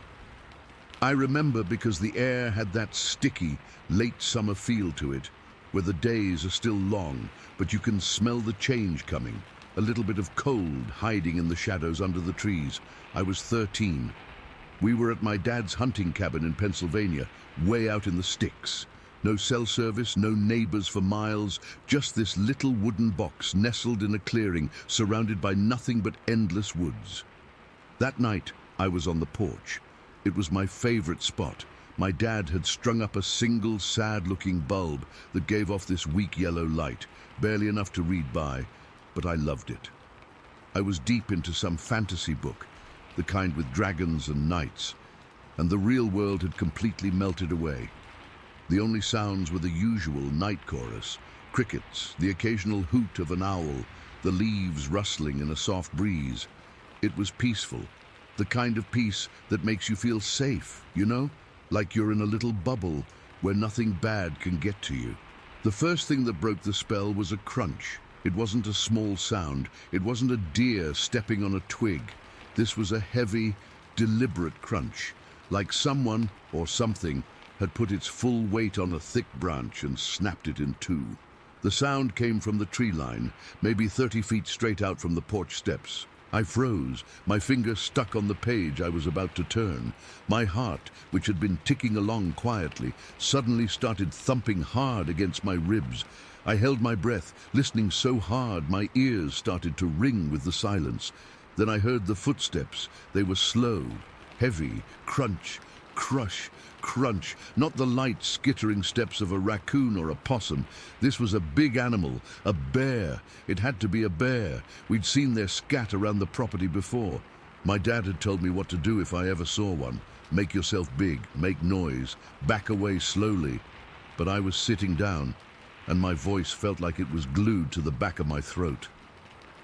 The footsteps stopped.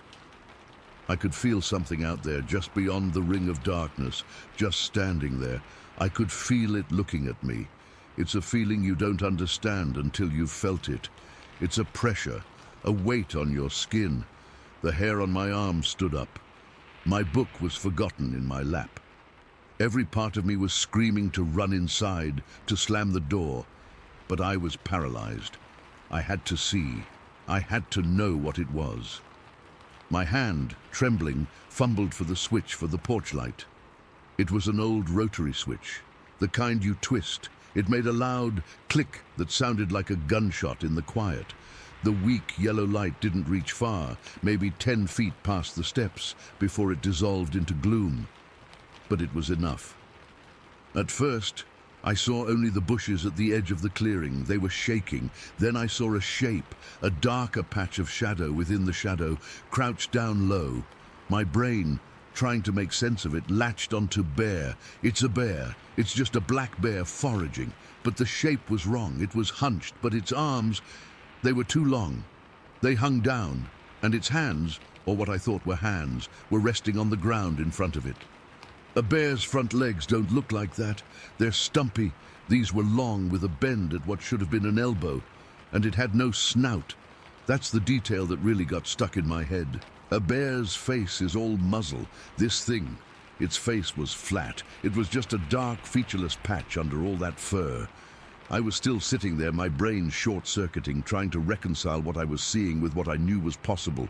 When it moved, it stood up. It didn't rise slowly like a person getting out of a chair. It uncoiled. It was unbelievably fast. A single, fluid motion from a crouch to its full height.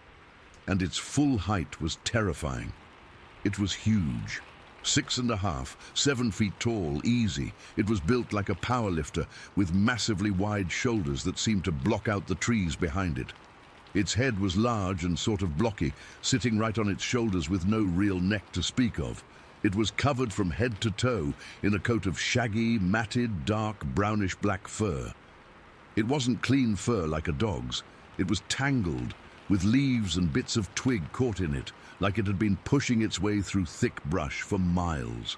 For a second, maybe 2, it just stood there, fully illuminated by that pathetic porch light. It was facing me. I couldn't see its eyes, just deep-set shadows, but I knew it was looking right at me. I could feel its gaze like a physical force. My blood went cold. It wasn't a bear, it wasn't a man. It was something else, something that wasn't supposed to be real, and it was standing right there in my dad's yard. Then it ran. It didn't turn around and lope away. It spun on the spot and sprinted straight back into the woods. The speed was impossible. It was a blur of dark fur and raw power. It moved on 2 legs, its long arms pumping at its sides, and it covered the ground in huge bounding strides. It didn't crash through the undergrowth. It seemed to flow through it, disappearing into the blackness between the trees in less than 3 seconds. The sound of its footsteps was a rapid, thunderous thump, thump, thump, thump that faded almost instantly into the night, and then it was gone. The silence that rushed back in was deafening. I sat there, my body frozen solid. I couldn't move, I couldn't breathe. I just stared at the spot where it had been, my mind completely blank, except for the image burned onto the back of my eyelids. The wide shoulders, the long arms, the sheer, terrifying speed. After what felt like an hour, a sound finally broke through my shock. It was the sound of my own book sliding off my lap and hitting the wooden porch floor with a soft thud. The noise jolted me back into my body. A wave of pure, undiluted fear washed over me, so strong it made me feel sick to my stomach. I scrambled up from the chair, my legs feeling like wet noodles, and I fumbled with the screen door. My hands were shaking so bad I could barely get a grip on the handle. I burst into the main room of the cabin. My dad was in his armchair reading a newspaper. My mum was on the couch knitting.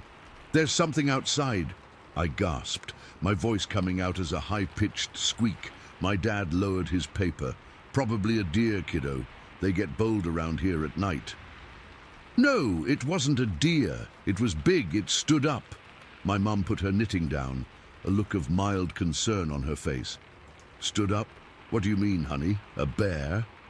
"It wasn't a bear." I was practically yelling, my heart hammering against my ribs like it wanted to escape. It had long arms and no face. It ran on two legs. It was so fast. I was babbling, pointing back towards the door, my whole body trembling. I must have looked insane. My dad sighed, a long, tired sound, and put his paper aside. He stood up and walked over to the door. "Let's have a look," he said, his voice calm and patronizing. He opened the door and stepped out onto the porch. He stood there for a minute, peering out into the darkness. I stayed just inside the doorway, clutching the frame, too terrified to go back out. "Don't see anything," he said, coming back in. "Probably just a big old bear. They can look funny in the dark when you're spooked. Their shadows play tricks on you." "It wasn't a shadow," I insisted, my voice cracking. "It was real. I saw it." My mum came over and put an arm around me. "You just got scared, that's all. It's easy to do out here. The woods are full of strange noises." They didn't believe me. They believed I'd seen something and that it had scared me, but they'd already decided it was a bear. Their minds were made up. No amount of me describing the long arms, the flat face, the impossible speed was going to change it. I was just a kid who'd gotten spooked by the dark. I gave up trying to convince them. What was the point? I just stood there, feeling a cold hollow open up in my chest. The fear was still there, a live wire running through me, but now it was mixed with this crushing feeling of being alone with what I'd seen. I went to bed, but I didn't sleep. Not really. I lay in the top bunk of the bed I shared with my brother when he was there, staring at the wooden slats of the ceiling. Every time I closed my eyes, I saw it. I saw the way it uncoiled from the bushes. I saw the sheer mass of it as it stood to its full, terrifying height. I saw the blur of its movement as it vanished. Every sound from outside, every creak of a tree, every scuffle of a night creature made me jolt. My body was rigid, wound up like a spring. I was drenched in a cold sweat, my pajamas sticking to my skin. I kept replaying those few seconds over and over in my head, examining every detail, the way its fur wasn't a solid color, but had grizzled, lighter patches on its back. The sheer power in its legs when it launched into that run. The fact that it didn't make a sound, no growl, no roar, no heavy breathing, just silence. And then that terrifying rapid thunder of its footsteps. That was the worst part of the night. The lying there in the dark, knowing my parents were in the next room, thinking I'd had a bad dream, while I was absolutely certain, with every fiber of my being, that something unimaginable was out there in those woods, something that shouldn't exist, and it had seen me. It knew I was here. The image of its dark, tangled fur and that blinding, impossible speed is burned into my brain. I can close my eyes right now and see it as clearly as I did that night on the porch. I don't care what anyone says. I don't care about logic or what's supposed to be real. I know what I saw, and sometimes late at night, when the house is quiet, I still get that same cold feeling, that pressure on my skin, and I can't help but wonder if it's still out there, and if it remembers me too. Story 11. That specific day started like any other. We broke camp under a clear, pale sky, our breath still misting in the early morning chill. We were heading down into Garner Creek Gulch, a steep, wooded valley that the map showed as a solid green mass, a place the trails didn't really go. That was the whole point, to get away from the marked paths, to see something not everyone gets to see. We were making good time, the rhythm of our boots on the damp ground a familiar comfort. The only sounds were our breathing, the crunch of gravel underfoot, and the occasional chatter of a squirrel. It was peaceful. It was normal. The first thing that changed was the smell. It hit me before I saw anything. It wasn't just a whiff of something dead. This was a thick, heavy, sweet, rotten stench that clung to the back of your throat. It was the smell of a slaughterhouse left in the sun. I remember stopping in my tracks, my nose wrinkling. My brother, a few paces ahead, stopped too and looked back at me. He didn't say anything, just lifted his chin, a silent question. I gestured with my head, downwind, towards a denser patch of spruce and alder. The normal forest sounds had gone quiet. No birds, no squirrels. Just this oppressive, waiting silence, broken only by the sound of our own movements.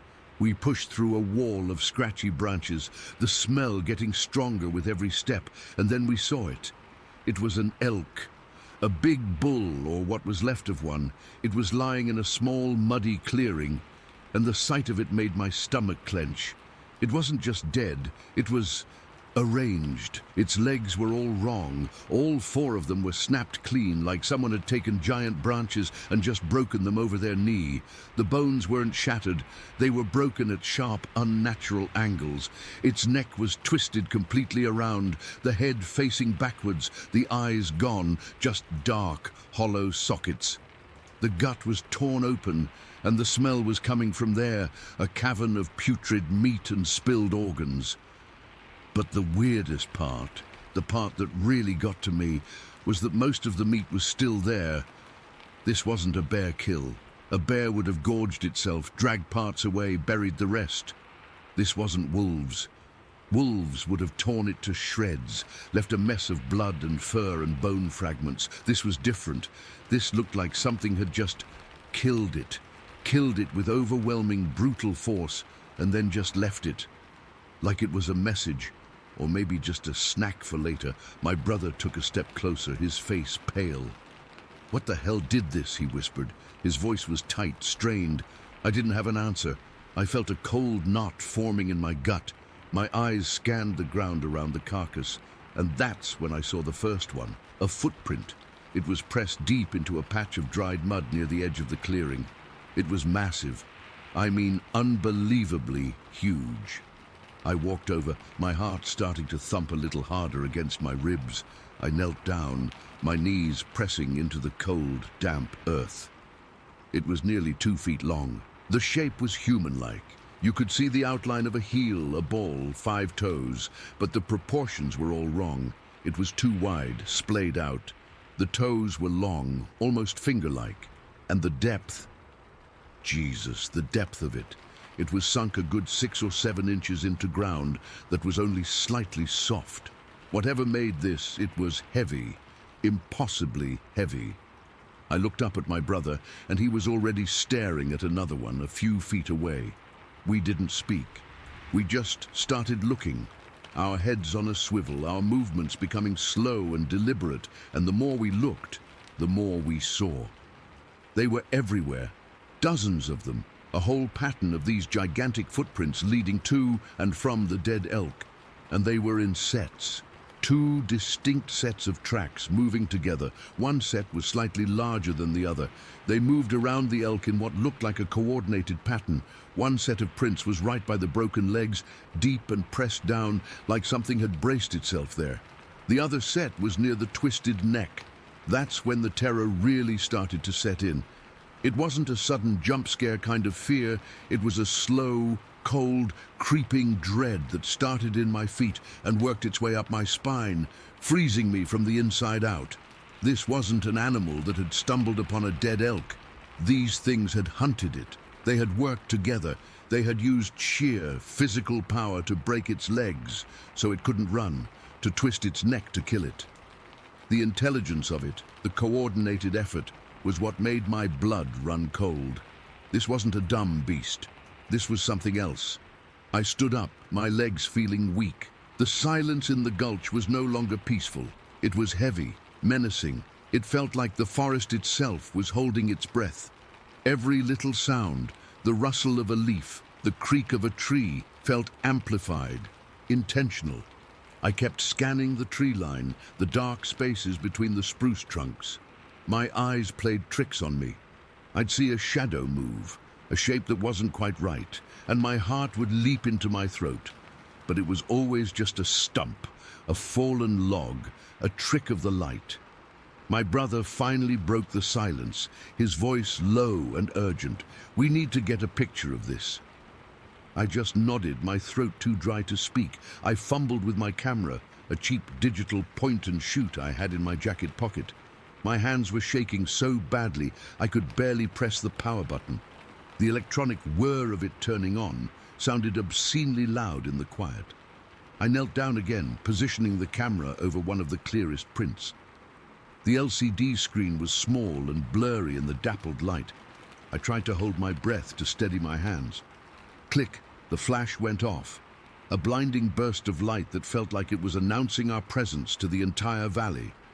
I flinched.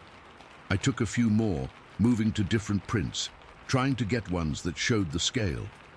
I held my knife next to one for reference, the steel blade looking tiny and useless next to the immense impression in the mud. With every photo, the feeling of being watched intensified. It was a physical pressure on the back of my neck, a prickle on my skin. It was the feeling you get when you know, with absolute certainty, that you are not alone, that something is standing just out of sight, studying you. My brother was packing up his gear, his movements fast and jerky. "That's enough, let's go now." I didn't need to be told twice. I shoved the camera back into my pocket, not even bothering to turn it off. We turned and started back the way we came, but our pace was different now. Before, it was a hike. Now it was a retreat. We weren't walking, we were almost jogging, our heads constantly turning, looking back over our shoulders. We didn't speak. There was nothing to say. The evidence was right there, pressed into the earth. The dead elk was right there. The feeling of being watched was right there. Every snap of a twig under my boot made me jump. Every time the wind sighed through the pine needles, it sounded like a low whisper. I could feel the weight of the thing that made those tracks. I could feel its height, its power, in the spacing between the prints. The strides were long, confident. This thing could cover ground. It could move through this thick forest with an ease we couldn't comprehend. We finally broke out of the thickest part of the woods and started the steep climb back up towards the ridge where our camp was. We didn't stop, didn't slow down. We just powered up that slope, our lungs burning, our legs aching, driven by a primal need for open space, for the relative safety of our little nylon tent. It wasn't until we were back at camp, the orange fabric of the tent, a welcome sight, that we finally stopped. We both stood there, bent over, hands on our knees, gasping for air. The fear hadn't left us.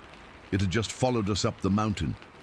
We were safe in our camp, but we didn't feel safe. Nowhere felt safe. We got a fire going, more for the light and the psychological comfort than for warmth. The sun was still up, but the shadows were getting long. As we sat there, the shock began to wear off, replaced by a shaky, adrenaline-fueled need to talk about it. "It was working together," my brother said, his voice still quiet. He was staring into the flames. "You saw the tracks, one by the legs, one by the head. They hunted it like a team." I just nodded, poking at the fire with a stick. My hands were still trembling. The legs were just broken, not chewed, not clawed. Broken, like you'd break a stick. "The weight of it," he continued, almost to himself. "The depth of those prints. What the hell weighs that much and walks on two legs? A bear on its hind legs doesn't leave prints that deep, and it doesn't walk that far upright." We went back and forth like that for what felt like an hour, trying to fit what we'd seen into the world we understood. A moose? No. A freakishly large grizzly? No. Every explanation we came up with fell apart under the weight of the evidence. The coordinated hunting, the human-like but impossibly large feet, the sheer, brutal force that didn't involve eating. We were two rational guys. We believed in science, in what we could see and touch, but sitting there by that fire, with the memory of that rotten smell in our noses and the image of those tracks burned into our minds, our perception of this wilderness shattered. Alaska wasn't just bears and moose and wolves anymore. It was something else. It was a place where things we didn't have names for lived in the deep valleys and the dark timber. It was a place where unseen hunters, massive and bipedal and terrifyingly intelligent, could be watching you from the trees, and you'd never know it until you stumbled onto their kill site. The sun finally dipped below the horizon, and the deep blue twilight settled over the mountains. The fire was the only light for miles. We didn't say much after that. We just sat, listening to the crackle of the flames and the vast, empty silence of the night, both of us knowing without a doubt that we were not alone out there, that we had been granted a terrifying glimpse into a world that was never meant for us, and that was the end of it. We packed up at first light and got the hell out of there. I still have the photos. I look at them sometimes, and I can still smell that smell, and I can still feel that cold, watchful presence in the gully. I can't explain it. I never will. Story 12. All right, I'm just going to type this out. I've been sitting on it for a while, and I guess I need to get it off my chest. I don't talk about it much because, well, people look at you like you're crazy. But I know what I saw. I wasn't drunk. I wasn't high. I was stone cold sober and dead tired, which somehow makes it worse. It was last autumn, late October. The air had that real bite to it, the kind that makes you wish you'd worn a thicker jacket. My buddy and I had a job up in Garrison, New York. We're in the construction and land clearing business, so weird hours and weird locations are just part of the deal. This was a late one. We'd finished a big job down near Peekskill and had to go retrieve a Bobcat skid steer loader we'd rented. The rental place was one of those small, independent outfits, and the guy said we could pick it up after hours if we were quick about it. The key was in a lockbox on the gate. So there we were, me and my companion, in my dump truck, with the equipment trailer hooked up behind us. It was probably around 11 at night. The place was out on one of those back roads that feels 100 miles from anywhere, even though you're not that far from town. No street lights, just the thick, pressing darkness of the woods on all sides. The kind of dark that feels heavy, you know, like a blanket you can't shake off. We pulled up to the gate. I hopped out, the cold air hitting me like a wall. I fumbled with the lockbox, my fingers stiff and clumsy. The metal was freezing. Got the key, swung the gate open, and drove the truck and trailer into the gravel lot.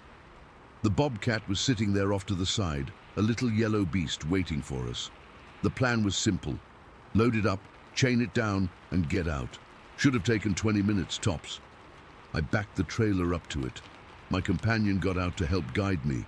The headlights of the truck were cutting two bright tunnels through the dark, illuminating the Bobcat and the patch of gravel in front of it. Beyond that, nothing, just blackness. The woods were a solid wall of shadow. We got the ramps down and I climbed into the Bobcat.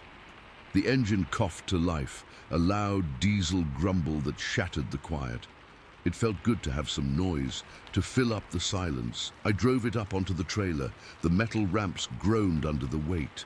Got it centered, set the parking brake, and killed the engine.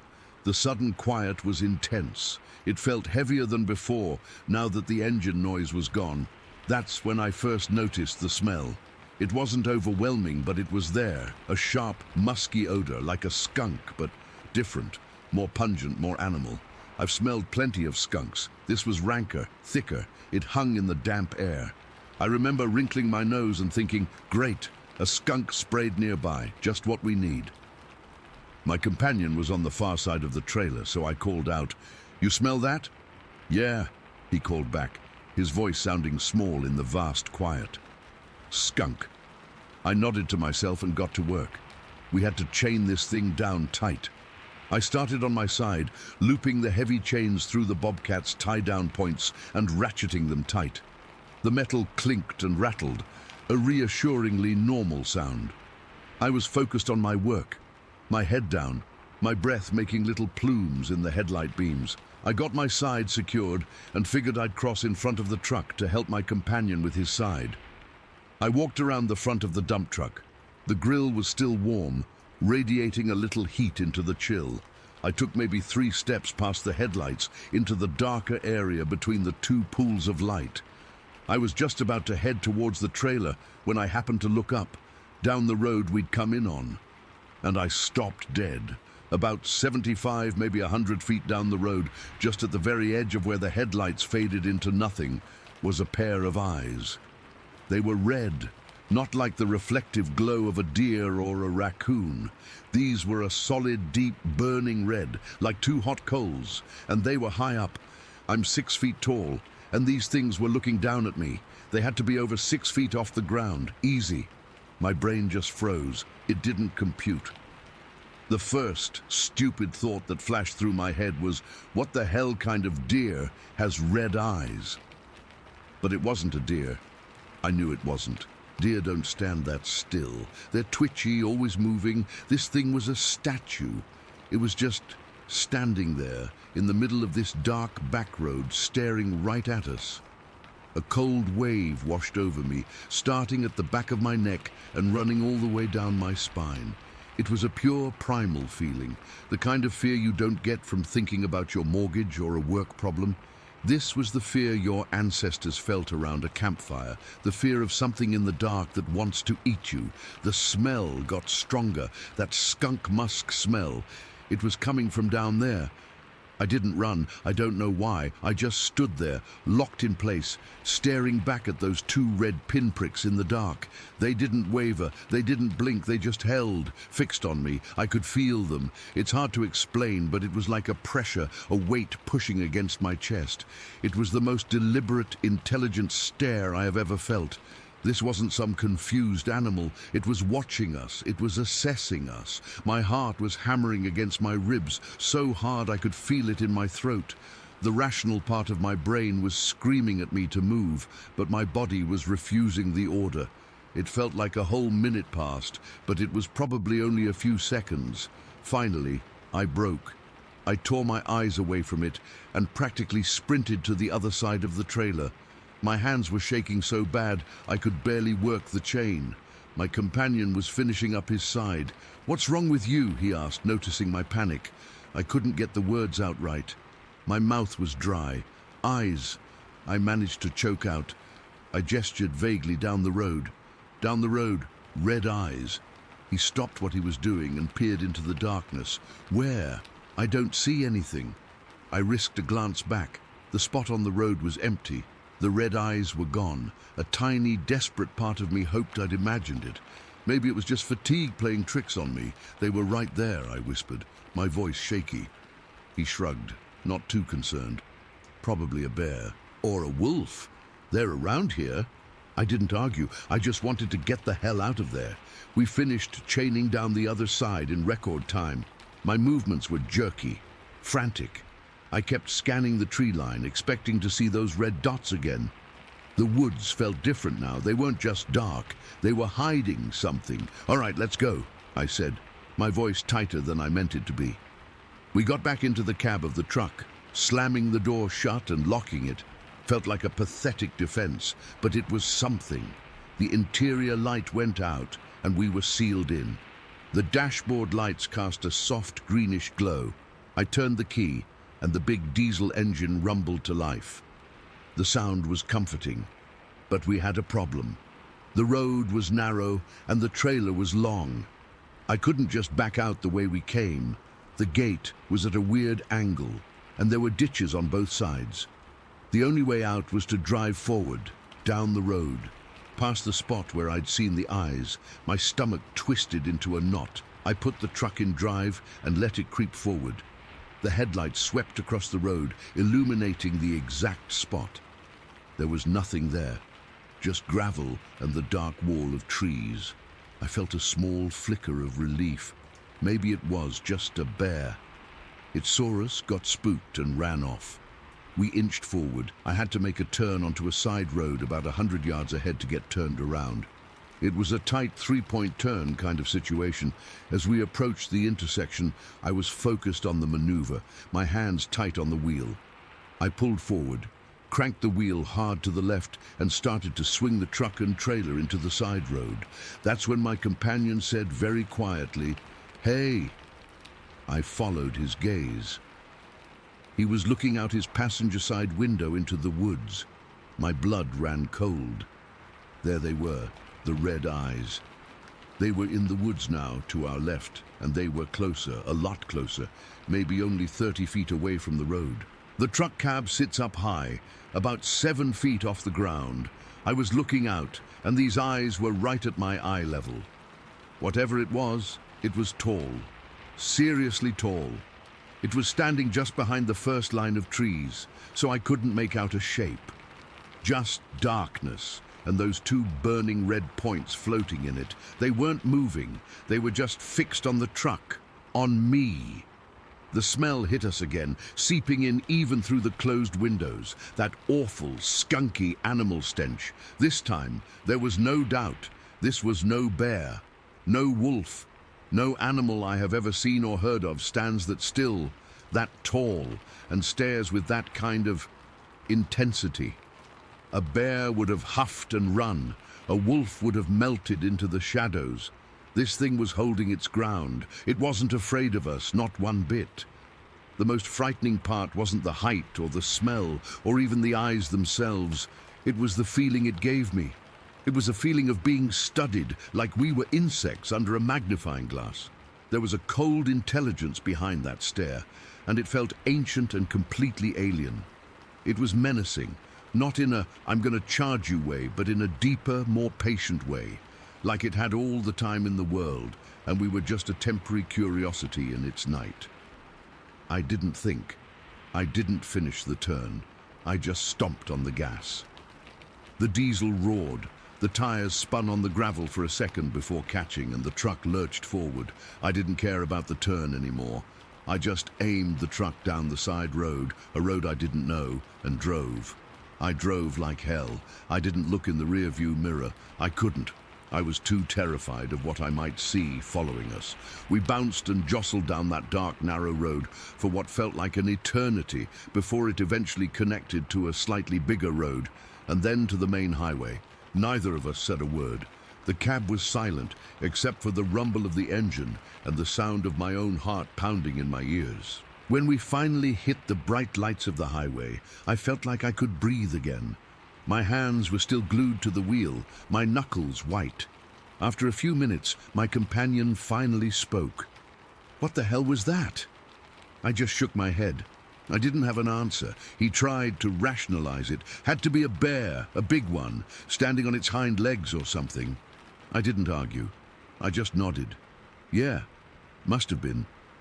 But I knew it wasn't. I've seen bears on their hind legs. They're clumsy, they wobble, they drop down after a few seconds. This thing was rooted, solid, unmoving. And no bear has eyes that glow like hot embers. We drove the rest of the way back to the yard in silence. I unloaded the Bobcat on autopilot, my body going through the motions while my mind was still back in those woods. I dropped my companion off and I went home. I didn't sleep that night. Every time I closed my eyes, I saw them. Those two red points, unwavering, staring right through me. I can still see them now, clear as day. I've replayed that moment 1,000 times in my head, the way it stood, the smell, the absolute stillness, the intelligence in that stare. I've lived my whole life in these woods. I know the animals here. That was something else, something that shouldn't be. I never went back to that rental place. I send one of the other guys if we need something from there. I don't care. I'm not going back. And sometimes, when I'm out on a job late at night and I catch a whiff of something foul on the wind, I still get that same cold chill down my spine. I'll find myself scanning the tree line, not for deer, not for bears, but for a pair of red eyes watching me from the dark. I know what I saw, and I know it saw me too. Story 13. And the day had been long and ordinary. The kind where you're just going through the motions. I'd spent most of it checking fences and tending to the horses, making sure everything was secure before turning in. The corral was where we kept the pack team. 6 good horses, strong and steady, animals I'd gotten to know over the weeks. They were usually calm, especially at night, so when I bedded down in my cabin, I wasn't expecting anything out of the ordinary. The cabin was small, just a single room with a cot and a wood stove, and I'd left the window cracked open to let in the cool night air. Outside, the only sounds were the usual ones. The whisper of the wind through the trees, the occasional hoot of an owl, the soft rustle of the horses shifting in the corral. It was peaceful, the kind of quiet that lulls you to sleep. I must have been asleep for a few hours when the noise started. It wasn't loud at first, just a faint disturbance that seeped into my dreams. I remember stirring, thinking it was maybe a coyote or a deer knocking against the fence. But then it got louder, a frantic, panicked sound, like the horses were spooked and thrashing around. I sat up in bed, my heart already starting to race. The cabin was dark, the only light coming from the moon through the window casting long shadows across the floor. I swung my legs over the side of the cot, my feet hitting the cold wooden planks, and I just listened for a moment. The commotion from the corral was growing, not the usual restless shuffling, but something wilder, more desperate. I could hear the horses whinnying, high-pitched and scared, and the sound of hooves pounding against the dirt like they were trying to break out. My first thought was that it might be a bear. We had black bears in the area, and sometimes they'd come sniffing around for food, but they usually didn't mess with the horses unless they were desperate. But this felt different. The noise was too intense, too chaotic. I pulled on my boots without bothering to lace them up, my hands shaking a little as I fumbled with the leather. I grabbed my jacket from the hook by the door and slipped it on, the fabric cold against my skin. Then I picked up the flashlight I kept on the table, one of those heavy metal ones with a weak beam, and headed outside. The night air hit me like a wall of cold, and I shivered, pulling my jacket tighter. The corral was about 50 yards from the cabin, down a slight incline, surrounded by tall pines that blocked out most of the moonlight. As I stepped out, the commotion seemed to die down a little, like whatever had been happening was tapering off. But the silence that followed was worse, thick and heavy, like the calm before a storm. I could feel the hair on the back of my neck standing up, and my breath came out in white puffs in the chilly air. I started walking toward the corral, my boots crunching on the gravel path, the sound too loud in the quiet. Halfway there, I stopped to listen again. Nothing. No whinnies, no thrashing, just the wind rustling the leaves overhead. It was so quiet I could hear my own heartbeat thumping in my ears. I switched on the flashlight, and the beam cut through the darkness, wobbling as my hand trembled. It didn't illuminate much, just patches of dirt and grass, the shadows dancing at the edges. I kept walking, slower now, my senses on high alert. Every little sound made me jump, a twig snapping somewhere in the woods, the scuttle of some small animal in the underbrush. I was trying to convince myself it was nothing, just my imagination running wild, but deep down I knew something was wrong. When I reached the edge of the corral, I shone the light over the fence. At first, I didn't see anything out of the ordinary. The gate was still closed, the posts standing firm. But then the beams swept across the ground inside, and I saw them. The horses, all 6 of them, lying still in the dirt. My breath caught in my throat, and I froze, my mind refusing to process what I was seeing. They were sprawled out in different positions, like they'd been dropped where they stood. I took a step closer, my legs feeling weak, and leaned against the fence for support. That's when the details started to sink in. The horses weren't just dead, they'd been torn apart. Their bellies were ripped open, guts spilling out onto the ground, dark and glistening in the flashlight beam. There was blood everywhere, soaking into the dirt, splattered on the fence posts. The smell hit me next. A coppery metallic stench mixed with the sour odor of bile and something else, something foul I couldn't place. I felt my stomach lurch, and I had to swallow hard to keep from vomiting. I moved the light from one horse to another, my hand shaking so badly the beam jittered across the scene. Each one was the same, gutted but not eaten, no bites taken out of them, no signs that anything had fed on the carcasses. It was like whatever did this just wanted to kill, to destroy. I stood there for what felt like forever, just staring, my mind racing. Who or what could have done this? Bears don't kill like that. They might maul an animal, but they'd eat parts of it. Cougars go for the throat, but they don't gut multiple animals without feeding. This was methodical, brutal, like something out of a nightmare. I scanned the area with the flashlight, looking for tracks or any sign of what had been here, but the ground was a mess of hoof prints and blood.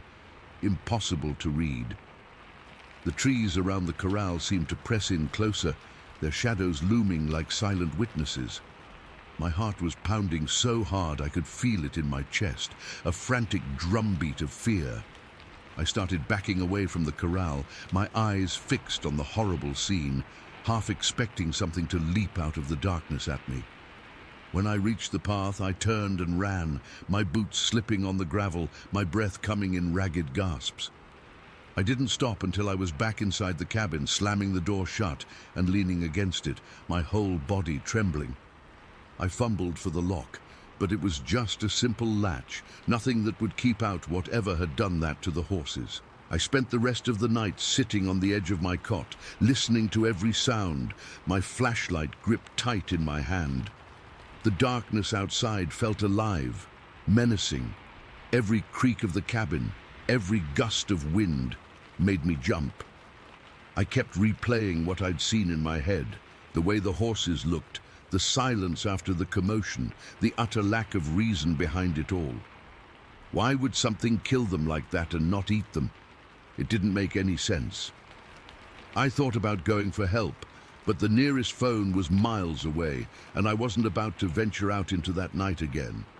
So I just sat there, waiting for dawn, my skin crawling with fear. When morning finally came, the sun rising pale and weak through the trees, I forced myself to go back outside. The corral was just as I'd left it, the horses still there, flies already starting to buzz around the bodies. In the daylight, it was even more horrifying. The blood had dried to a dark brown, the guts were stiff and bloated, and the smell was worse, thick and suffocating. I knew I had to report it, so I saddled up my own horse, the one I'd kept separate in a smaller pen, and rode into town to find the sheriff. The ride felt endless, every shadow in the woods making me tense up. When I got to the sheriff's office, I stumbled through my story, my words jumbled and shaky. The sheriff listened, his expression grim, and he sent a couple of deputies out to investigate. They came back later that day, saying they'd found the same thing I described, but no clues as to what had done it. They talked about possible predators or even some kind of sick prank, but nothing fit. Over the next few days, there were whispers from other folks in the area, stories of strange noises, shadows moving in the trees, but no one had seen anything concrete. The investigation went nowhere, and eventually people stopped talking about it, but I never forgot. That image of those horses gutted and left like that is burned into my mind. The terror of that night, the feeling of something out there that I couldn't understand, has stayed with me all these years. I never found out what it was, and I guess I never will. Sometimes, when I'm out in the woods alone, I'll catch a sound or a movement out of the corner of my eye, and my heart will start racing all over again. I don't have any answers, just the memory of that one night in Kennedy Meadows, and the chilling certainty that whatever happened, it wasn't natural. And that's the part that haunts me the most. Story 14. I was cocooned in my hammock, the kind with the bug netting built in, so the world outside had a faint mesh grey tint to it. My fire was down to a bed of glowing orange embers, pulsing softly in the dark. I was right on the edge of sleep, that floaty feeling where your thoughts start to unravel, when I heard it. It wasn't a subtle sound, It came from the steep hill directly across the trail from my camp. It was the sound of something big coming down that hill. Fast. Not a careful descent, but a crashing, thudding run. The hill is covered in a thick layer of dry leaves from last fall, and the sound was this relentless crunch, crunch, crunch, like someone was taking huge leaping steps straight down the slope. My first thought, my only sane thought, was deer, a big buck, spooked by something bolting through the woods. It happens. Your heart jumps into your throat for a second, then your brain supplies the logical answer, and you settle back down. That's what I did. I muttered "stupid deer" under my breath, and, more out of habit than fear, I leaned out of my hammock and used a long stick to stir the embers of my fire.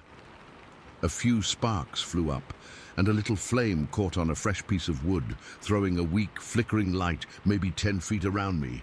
The second I stirred the fire, the running stopped, not like it faded into the distance. It just stopped. 1 second it was this crashing avalanche of noise, and the next there was nothing, just the usual nighttime woods sounds, the peepers, the faint sigh of wind in the pines way up high. The silence felt heavier than the noise had. It felt intentional. I held my breath, listening. My ears were straining so hard they were practically ringing. Then I heard it, not running downhill anymore. It was moving to my left, parallel to the trail. The sound was different now, slower, a heavy, deliberate thud, thud, thud. Each step had a weight to it that was all wrong. A deer is light on its feet, even a big one. This was a solid, impactful sound. I could hear the squelch of damp earth under pressure, the snap of a single dry twig. It moved down along the trail for about what I guessed was 50 yards. The sound was clear as a bell in the still air. Then it stopped again. I was frozen in my hammock, one hand still gripping the stick I'd used on the fire. I was staring into the wall of blackness past my little circle of firelight, trying to see anything at all. Then I heard it cross the trail. It was right where the trail met the bottom of the hill. Thud, thud, thud. 3 steps, maybe 4, and it was on my side. My side of the trail. My stomach just dropped.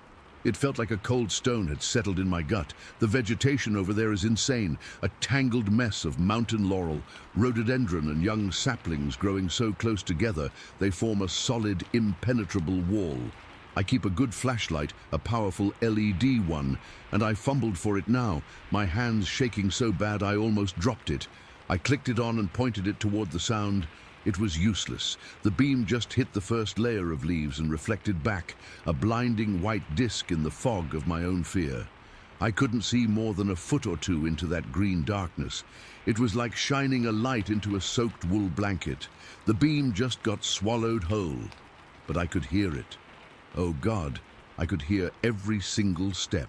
It was moving through that thicket, and it wasn't xiao-xin-yi like a bear or a person would.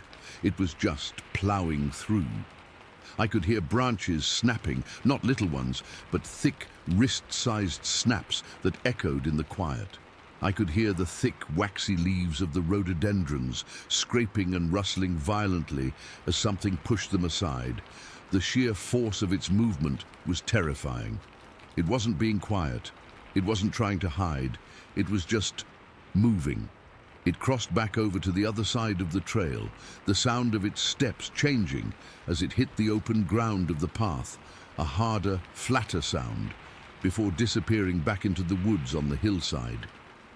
I let out a breath I didn't realize I'd been holding. My heart was hammering against my ribs like it was trying to escape. Okay, I thought, it's moving on. It's gone. It was just a bear. A big, disoriented bear. But then the sound started again, from the top of the hill, the same crashing run down the steep slope.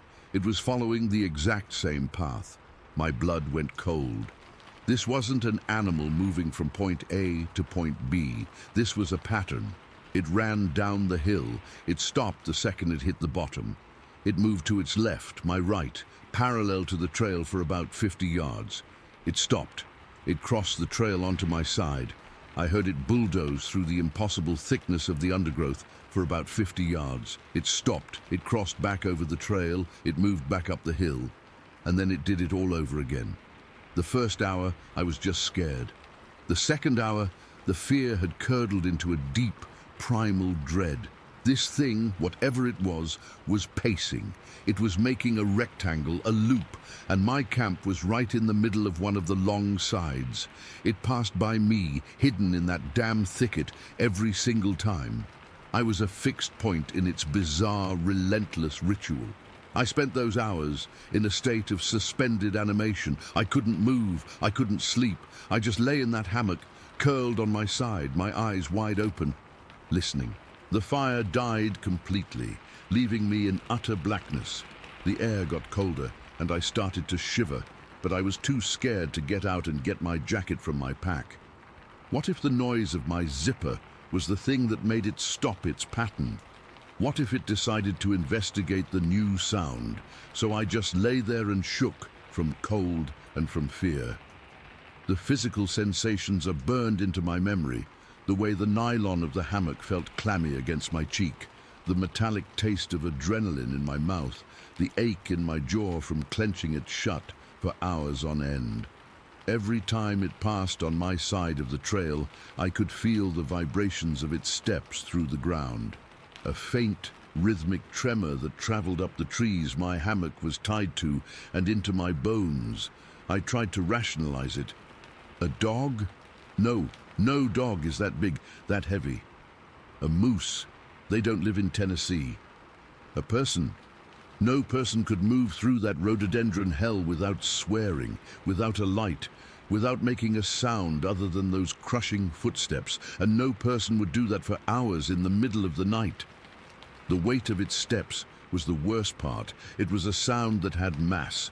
Each thud was a punctuation mark in the silence, a reminder that something with immense physical power was just 50 yards away from me, separated only by a curtain of leaves I couldn't see through. I found myself matching my breathing to its steps, inhaling sharply with each footfall, as if I could somehow absorb the impact myself. Around what must have been 2 or 3 in the morning, the wind shifted slightly, and I caught a smell. It's hard to describe, and I know how this sounds, but I swear it's true. It was a musky, pungent odor like wet dog, but mixed with something else, something foul like old rot and stagnant water. It was so strong it made my eyes water, and it came and went with the breeze, always right after it had passed by on my side. It was the smell of something alive, something wild and unwashed, and it made the whole thing 1,000 times more real.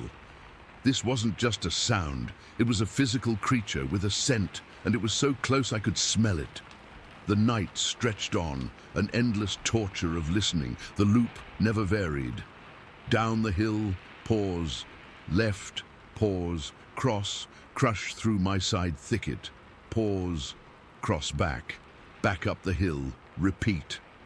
I started to feel like I was in a cage with a predator that was just walking the perimeter, waiting for a sign of weakness. I didn't cry, I didn't pray, I just endured. My mind felt scraped raw, empty of everything except the sound of those steps and the cold knot of terror in my chest. The first hint of sunrise wasn't a glorious burst of light. It was a slow, grey leaching of the blackness. The world didn't get brighter so much as it became less dark. I could start to see the outlines of trees, the shapes of the leaves in the thicket. The sounds of the woods began to return, birds first, tentative chirps that grew into a chorus, and as the light grew, the footsteps stopped. It didn't finish a loop. It just stopped in the middle of one. I was listening for it to come back down the hill, bracing myself for the sound, and it never came. The silence that replaced the rhythm was almost as loud.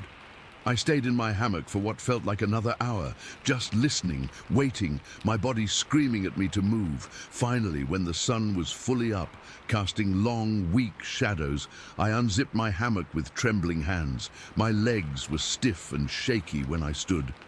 I didn't look toward the thicket. I didn't investigate. I just started packing. My movements were frantic, clumsy. I shoved my sleeping bag into its sack, collapsed my hammock, stomped out the cold ashes of my fire. I didn't bother with breakfast. I didn't bother filtering water. I just wanted to be gone. I threw my pack on my back and started walking down the trail, my pace fast, almost a jog. I forced myself not to look back. When I passed the section of trail opposite where my camp had been, I couldn't help it. I glanced into the rhododendron thicket. The vegetation was demolished. It wasn't just trampled, it looked like a truck had driven through it. A clear path, about as wide as my shoulders, was smashed into the green wall. Branches were broken and hanging, leaves were torn and scattered, and in the soft, muddy earth at the edge of the trail, just before the destruction began, I saw a single footprint. It was huge, longer than my boot by half again and twice as wide. It was deep, pressed into the mud with obvious, brutal force. The shape was all wrong.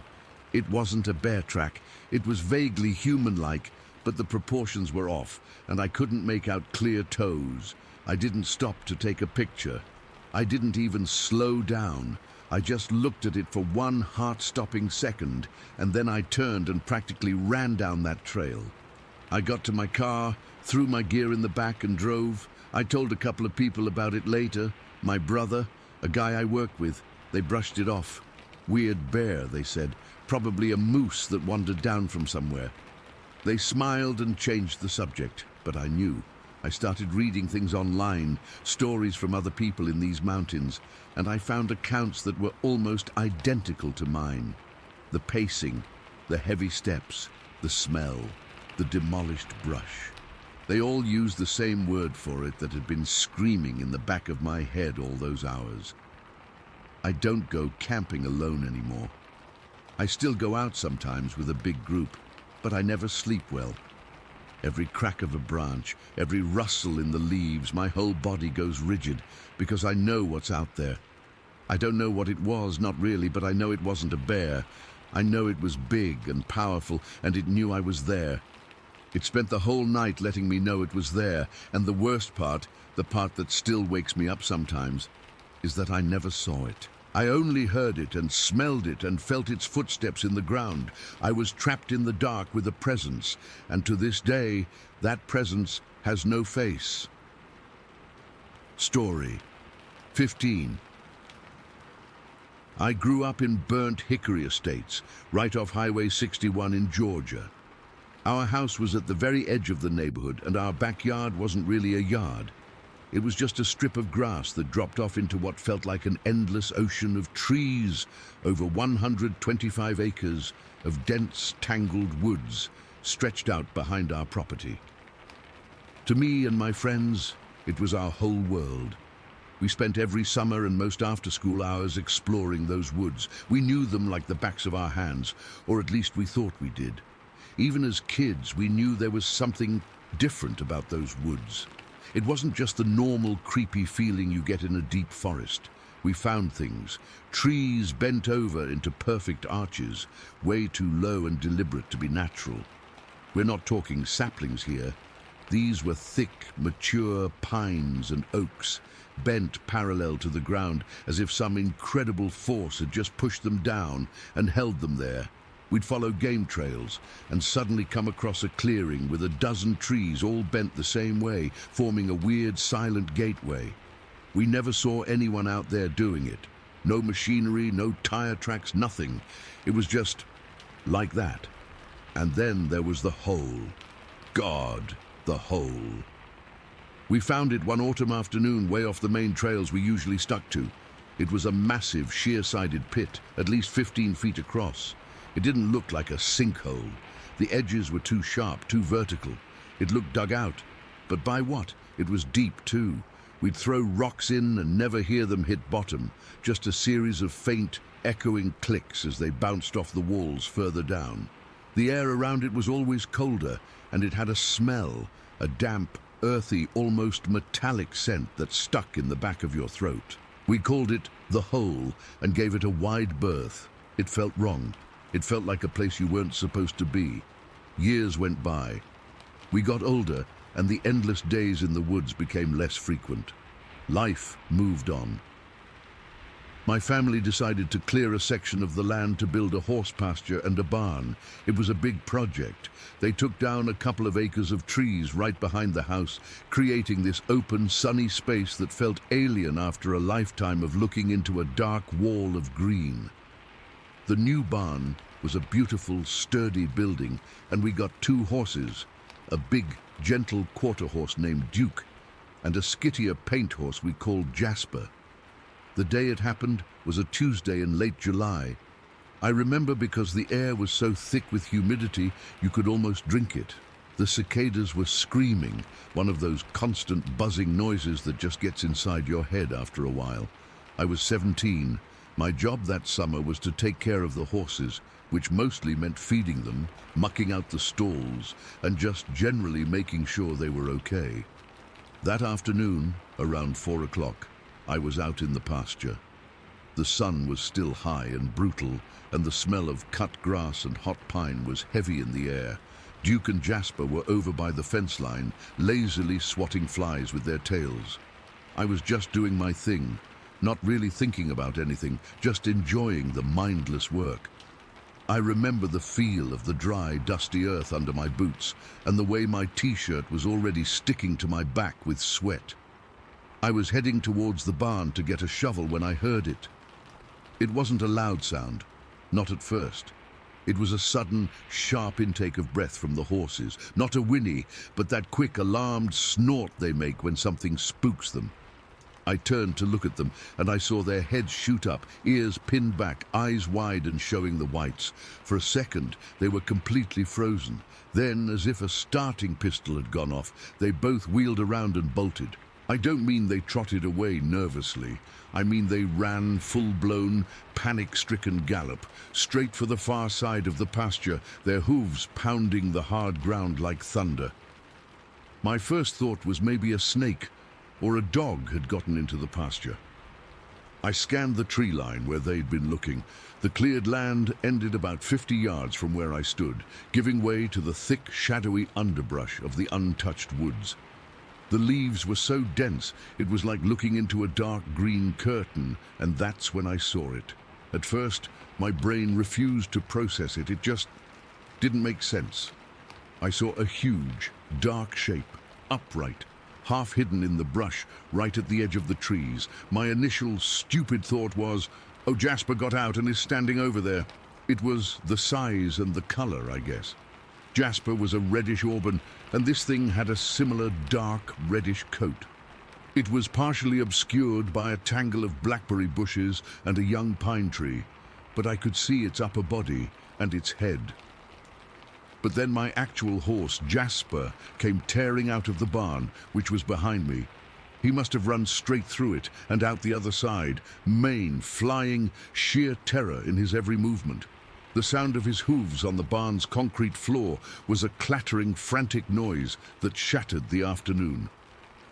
In that single heart-stopping moment, my brain did a hard reset. That wasn't my horse in the woods. That was something else. My eyes snapped back to the tree line. Now that the horse idea was gone, my vision seemed to sharpen, and the details slammed into me one after another. It was standing on 2 legs. It was huge. I'm 6 feet tall, and this thing had to be at least 7.5, maybe 8 feet. Its shoulders were massive, rounded and powerful, like a professional wrestler's, but covered in a thick, matted coat of that reddish auburn hair. I could see the muscles in its arms and across its chest, defined even under all that hair. They weren't like human muscles. They were thicker, more dense, like the gnarled roots of an old tree. It wasn't moving. It was just standing there, facing me. And then it turned its head. I saw its face. It wasn't an ape's face. It wasn't a bear's face. It was something in between, but also something entirely its own.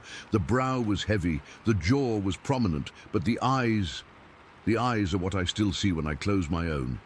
They were set deep under that heavy brow, and they were a sharp, intelligent dark brown. They weren't the blank animal eyes of a deer or the simple, aggressive eyes of a bear. There was a consciousness there, a knowing. It locked eyes with me. A chill cold and sharp as an ice pick, shot straight down my spine. Every hair on my arms and the back of my neck stood up. My breath caught in my throat, and for a second, I think my heart just stopped. It was a feeling I'd never felt before and haven't felt since. A pure, undiluted, primal fear. It was the kind of fear that bypasses your brain and talks directly to your lizard brain, the part that just knows when something is a predator and you are prey. My body went rigid. I couldn't move. I couldn't even blink. I was just frozen, pinned in place by that stare. It felt like an eternity, but it was probably only 3 or 4 seconds. Then, it made a sound. It wasn't a roar. It wasn't a scream. It was a low, guttural, rumbling grunt. It came from deep in its chest, and I didn't just hear it. I felt it in my own ribcage. It was a sound of pure power, a vibration that hit me in the gut. The moment the sound faded, it moved. It didn't run away like a person would, or even like a bear. It just turned its massive body and plunged into the woods. And plunge is the right word. It didn't care about the brush. It went through it. The sound was unbelievable.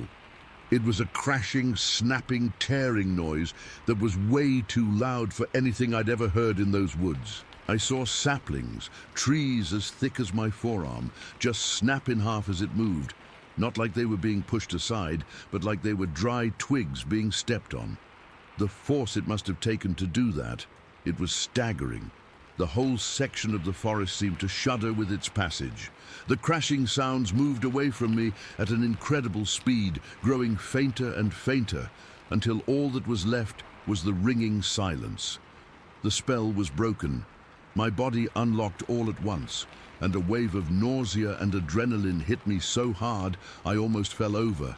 I spun around and I ran. I ran for the house like I was being chased by the devil himself. I didn't look back. I just pumped my legs, my heart hammering against my ribs like it was trying to escape. The world narrowed to the back door of my house.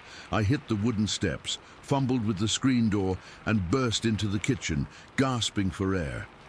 My mum was at the counter chopping vegetables for dinner. She looked up, startled. "What in the world is wrong with you? You're white as a sheet." I was bent over, hands on my knees, trying to catch my breath. The words tumbled out of me in a frantic, jumbled mess. In the woods, by the pasture, a thing, a monster, huge. It looked at me. She put her knife down and came over, her face a mask of confusion and mild concern. "Slow down, honey. What did you see? Was it a bear? We get black bears out here sometimes." "No, it wasn't a bear," I insisted, my voice shaking. "It was standing up. It was huge, and it had red hair, and it snapped trees." She placed a hand on my shoulder. "You're shaking. It was probably just a big bear standing on its hind legs. The light plays tricks out there, and with all the stories you kids used to tell about those woods..." She gave me a gentle, dismissive smile. "You just spooked yourself. Go wash up for dinner." I tried to tell my dad when he got home. I tried to tell my older brother. Their reactions were the same. A bear, a trick of the light, an overactive imagination. My brother even laughed and said, "What, did you finally see the Boggy Creek monster?" They weren't mean about it, but they weren't listening. They had a logical, comfortable explanation, and they were sticking to it. I gave up after that. I stopped talking about it. What was the point? But I never stopped thinking about it. I never stopped seeing it. For the rest of that summer, I was terrified to go out to the pasture alone. Every rustle in the leaves, every snap of a twig from the woods made me jump. I'd find myself staring at that same spot in the tree line, my skin crawling, half expecting to see those deep, intelligent eyes staring back at me from the shadows. I started noticing things I'd overlooked before. A few days after it happened, I went back, my heart in my throat, to look at the spot. The blackberry bushes were crushed. The young pine tree it had been standing near was splintered at the base, pushed over at a 45-degree angle. And leading into the woods was a path of destruction, a swath of broken branches and trampled ferns, a clear trail of something immensely powerful that had moved through without a care for the forest in its way. I never went back into those deep woods again. The arches, the hole, they all took on a new, terrifying significance. They weren't just weird quirks of nature anymore. They were signs, and I had finally seen what was making them. That was years ago. I don't live there anymore. But sometimes, on a quiet, humid night, when the cicadas are buzzing, I'll remember the weight of that thing's stare. I'll remember the way the air felt charged and heavy right before the horses spooked. I'll remember the sound of those trees snapping like they were nothing, and I'll feel that same ice-cold fear, fresh and real, all over again. It was there. It saw me, and I have no idea what it was. Story 16. Okay, I'll do my best to write this for you. I'm still pretty shaken up even now, years later, and typing it all out feels weird, but here goes nothing. It was Halloween night in 2014. I remember the air was cold in that way that bites at your ears and makes your nose run, but it wasn't raining for once. Southern Washington, near the woods, you know how it gets. The trees are just these massive, dark walls on either side of the neighborhoods, and once the sun goes down, it feels like they're leaning in. My son, he was 10 at the time, and his 5 friends had this brilliant idea to all go as gorillas. They'd pooled their allowance or whatever to get these cheap, fuzzy suits from the Halloween store. The kind that are basically pajamas with a mask and some padding. The start of the night was, well, it was normal. It was fun. The boys were all hyped up on sugar and the thrill of being out after dark. They were hooting and beating their chests, doing this loping walk, trying to scare each other. Their laughter was this high-pitched, happy sound that just bounced off the houses. I was just following along, holding a big pillowcase for the extra candy, keeping an eye on them. You know how it is. You're just there to make sure nobody trips or runs into the street. Your mind is on the time, on how much longer until you can go home and have a coffee. Mundane stuff. We'd hit all the houses in the main part of the subdivision, the ones with the big porches and pumpkins. The dads standing outside with fire pits, the moms cooing over the costumes, the usual. But the boys wanted to hit the few houses that were further out, the ones that backed right up against the tree line. They were always the best for full-size candy bars, so of course that was the goal. I was a little hesitant. It gets real dark out there, real fast. The streetlights just stop, and you're left with whatever light comes from the windows of the houses, which isn't much, but it was Halloween. I didn't want to be the buzzkill dad, so we turned onto this gravel road. It's not even a proper road, really. More of a long driveway that serves 3 or 4 houses spaced far apart. The crunch of the gravel under our feet was suddenly the loudest sound. The boys' gorilla hoots seemed to get swallowed up by the woods. The air felt heavier, colder. I remember zipping my jacket up all the way, my breath making little plumes in the glow from a distant porch light. We were about halfway down this road heading for the first house when one of the boys, I think it was Kyle, pointed and let out a laugh. "Whoa, look at that guy. His costume sucks." I followed where he was pointing, over towards the edge of the trees, maybe 30, 40 feet away. At first, I thought it was just a weird shadow, a stump maybe. But then it moved. It was a smaller figure, maybe 5 feet tall, and it was just standing there, half hidden by a big fern. It was covered in this dark, matted-looking hair. It wasn't a smooth fur like the boys' costumes. This looked stringy, almost wet in places. It just stood there, perfectly still, watching us. The boys, of course, thought it was hilarious. They started hooting louder, pounding their chests, pointing. "Hey, gorilla over here!" one of them yelled. "What are you supposed to be?" another sneered. They started making these mock challenge gestures, puffing out their chests in their silly suits. They were just being kids, you know, taunting what they thought was some other kid in a bad costume. I felt a little embarrassed for the other kid. I remember thinking, geez, guys, lay off.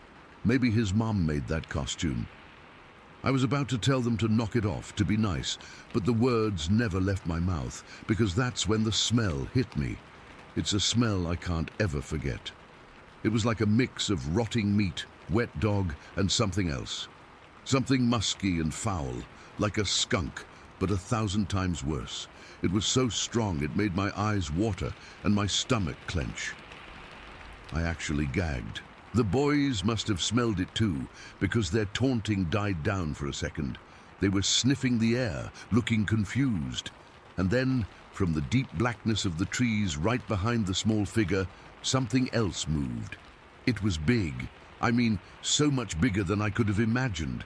It came out of the shadows not with a crash, but with a kind of deliberate, heavy silence that was somehow worse. The underbrush just seemed to part for it. And then it made this sound. It wasn't a roar, not like in a movie. It was lower, deeper, a low, guttural, rumbling growl that I didn't just hear with my ears. I felt it in my chest. It vibrated in my bones. It was a sound of pure, raw warning, a parent's sound. My brain just short-circuited. For a split second I was frozen, just trying to process the sheer size of this thing. It was easily 8, 9 feet tall.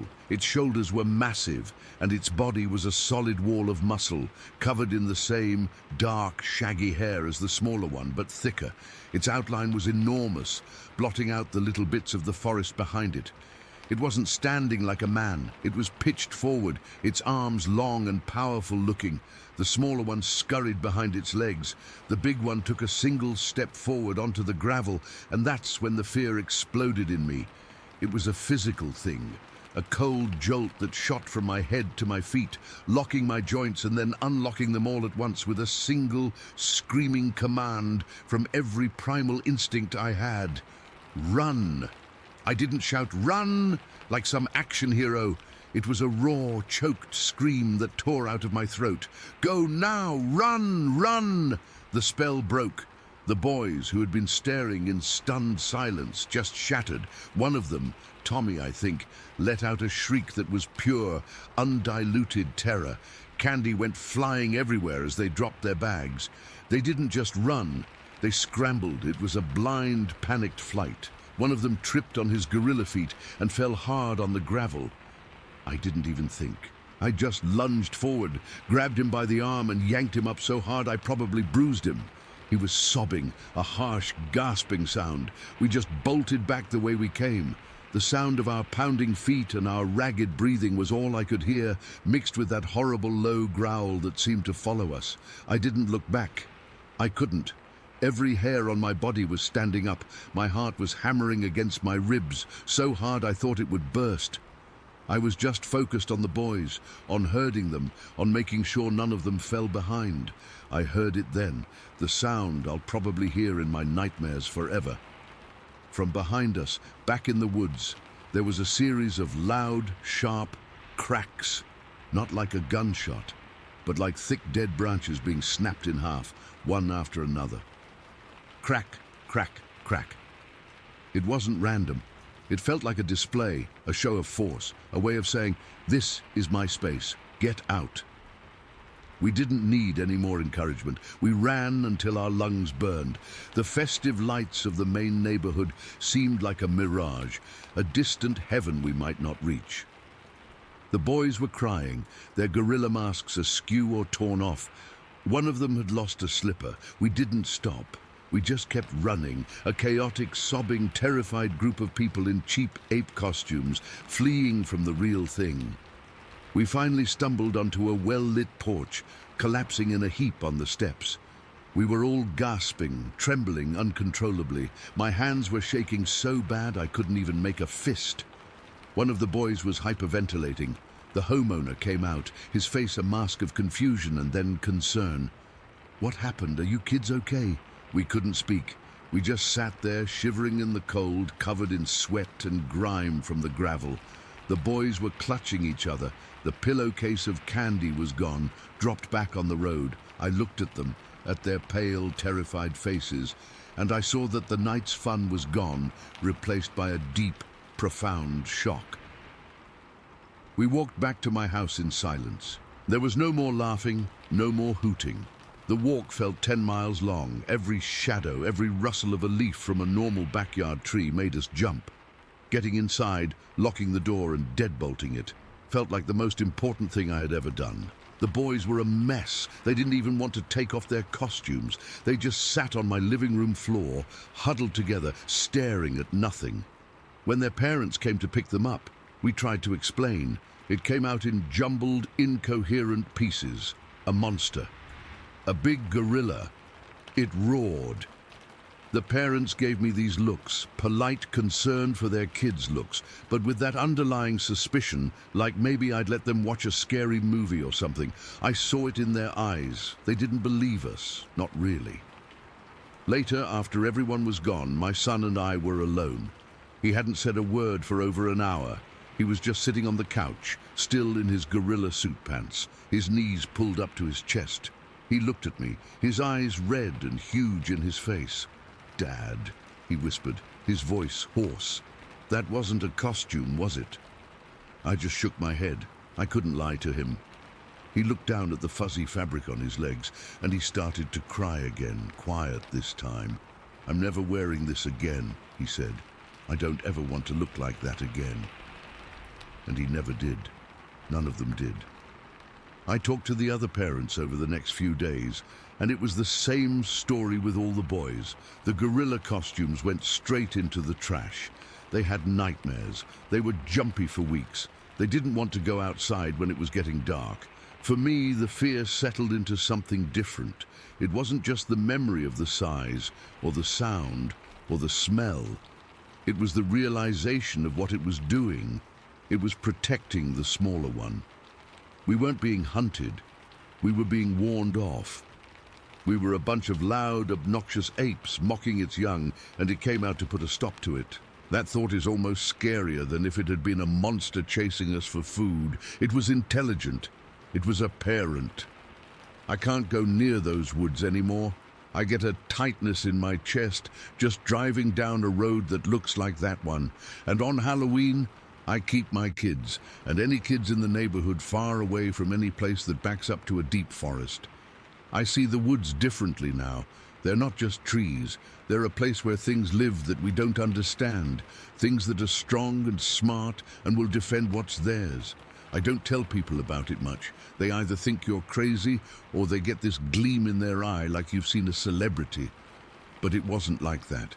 It was the most terrifying moment of my life, and it left me with this cold, simple knowledge that we are not always at the top of the food chain, and we are definitely not alone out there. I just look at the dark tree line sometimes, and I wonder if it's still out there and if it remembers the night the fake apes came too close.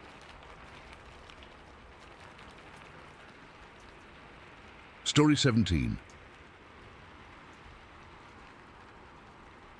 I was just a kid back then, maybe 12 or 13 years old, living out in rural Illinois with my family. This would have been early in the 1970s, a time when life felt simpler. But that one day changed everything for me. It was a crisp fall Saturday, the kind where the air smells like dried leaves and wood smoke, and the sky is that pale, washed-out blue that makes everything feel quiet and still. My older brother and my cousin were staying with us for the weekend, and we'd decided to spend the afternoon out by the old barn on the far edge of our property. That barn had been there forever, creaky and weathered, with peeling red paint and a roof that sagged in the middle. We used to play there sometimes, but that day we were just bored and looking for something to do. My dad had given me a BB gun for my birthday a few months before, and I was proud of it, treating it like some kind of treasure. We thought it'd be fun to shoot at birds, not to hurt them really, just to see if we could scare them off or hit a tin can we'd set up. The barn was surrounded by a field that hadn't been planted in years, so it was overgrown with weeds and tall grass, and birds liked to nest in the rafters. I remember the sun was already starting to dip lower in the sky, casting long shadows that made the place feel lonely and a little spooky. The air was cool, but I was sweating under my jacket from running around. We'd been out there for what felt like hours, taking turns with the BB gun, laughing and joking around. My brother was always the brave one, egging us on, while my cousin was quieter, more cautious. I was somewhere in between, trying to act tough, but feeling that knot in my stomach whenever we ventured too far from the house. The barn itself gave me the creeps. It was dark inside, full of cobwebs and old farming tools, and sometimes you'd hear scratching noises that we blamed on rats or the wind. But that day, everything felt normal at first. The birds were chirping, and the only sounds were our voices and the occasional pop of the BB gun. I was the one holding the gun when it happened. I'd just lined up a shot at a crow perched on the fence post near the barn door. My hands were a little shaky because I was nervous about missing, and I remember focusing hard, trying to steady my breathing. Then, out of the corner of my eye, I saw movement from the barn door. It was partly open, hanging crooked on its hinges, and the inside was pitch black. At first, I thought it was just a shadow or maybe one of the dogs wandering over, but then it stepped out into the light. My heart just dropped. I mean, it felt like it stopped beating for a second. This thing was tall, really tall, way taller than a man. And it was dark, almost black, like it was covered in something matted and hairy. It didn't move like a person, though. It was sort of hunched over, with long arms that swung loosely as it took a step forward. The shape was man-like, but wrong, you know, like if someone drew a person but made all the proportions off. Its head was big and blocky, and I couldn't see any face, just darkness where features should be. The air around it seemed to get colder, and I caught a whiff of something foul, like rotten meat or damp earth. It was the kind of smell that makes your stomach turn. I froze. I couldn't move, couldn't even breathe. My brother and cousin were a few feet away, and I heard my brother say something like, "What is that?" But his voice was all shaky. The thing just stood there for what felt like forever, but it was probably only a few seconds. Then it turned its head slowly, and even though I couldn't see eyes, I felt like it was looking right at me. That's when the fear really hit me, a cold, sharp feeling that shot through my whole body. My legs felt like jelly, and my hands were trembling so bad I almost dropped the BB gun. I don't know who started running first, but suddenly we were all bolting for the house. I didn't look back. I just ran like my life depended on it. The ground was uneven, with clumps of grass and dirt, and I stumbled a couple of times, my heart pounding so hard I thought it would burst out of my chest. I could hear my brother panting behind me, and my cousin was crying, but we didn't stop. The house wasn't far, maybe a couple 100 yards, but it felt like miles. Every second, I expected to feel something grabbing me from behind, something cold and strong. We burst through the back door into the kitchen, slamming it shut behind us. My mom was there washing dishes, and she jumped when we came in. We were all out of breath, sweating and pale. I remember leaning against the wall, trying to catch my breath, and my hands were still shaking. My brother started babbling about what we saw, but he was talking so fast it was hard to understand. Mom thought we were playing a prank at first, but then she saw the look on our faces, the real raw fear, and her expression changed. That's when the dogs started barking. We had two big mutts, Rex and Lady, and they were usually calm, but they went crazy. They were out in the yard, and their barks were deep and frantic, like they were cornering something. We all rushed to the window, but it was getting darker outside, and we couldn't see much. The barking went on for what felt like hours, non-stop, and it was the kind of sound that gets under your skin. It wasn't just their usual bark at a squirrel or a stranger. It was this intense, scared noise, like they were trying to warn us or protect us. I remember my mum holding onto my shoulder, her grip tight, and we just stood there listening. No one wanted to go outside. After a while, the barking died down, but the silence that followed was almost worse. It was like the whole world had gone quiet. We stayed inside for the rest of the evening, huddled in the living room with the lights on. Dad came home from work later, and we told him everything. He went out with a flashlight to check, but he didn't see anything unusual at first. He said the dogs were acting skittish, though, and the barn door was swinging open like something had forced it. The next morning, when the sun was up, we all went out to look around. That's when we found it, behind the barn, half a pig carcass lying in the grass. It was from one of the neighbors' farms, and it had been torn apart, not like an animal had eaten it, but ripped in two, with chunks missing. The ground around it was all messed up, with deep footprints that didn't look like any animal I'd ever seen. They were big, like a man's but wider, and the toes were long and splayed out. The sight made my stomach churn, and I felt that fear all over again, cold and heavy. We never talked about it much after that, but it stuck with me. To this day, I can't explain what we saw or what happened, but I know it was real. Every time I think about that barn, I get this chill down my spine, and I remember how it felt to be so scared I couldn't move. It's one of those things that just stays with you, you know, like a shadow you can't shake off. Story 18. It was still dark out, the kind of dark that feels heavy and complete, the Tuesday before last. My alarm had gone off at 3:45 in the morning, like it does every single day, and the only thing that got me out from under the warm covers was the knowledge that if I didn't, the bills wouldn't get paid. My name's Tracy Sanders. I deliver newspapers. Have been for the last 11 years. It's not a glamorous job, but it's mine. I know my route, Highway 71 north of Fowl, like I know the back of my own hand. Every pothole, every crooked mailbox, every house that leaves their porch light on for me. That morning was crisp, the tail end of a real cold snap we'd been having. I remember my breath pluming in the air inside the car before I even got the heater going. I drove my old Chevy Malibu, the one with the passenger seat permanently folded down to fit the stacks of papers. The windows were down a couple of inches, just enough to let the cold, pine-scented air in and keep me awake. I liked the smell. It's clean. I had the local classic rock station on low, just static and music fighting each other, a familiar white noise.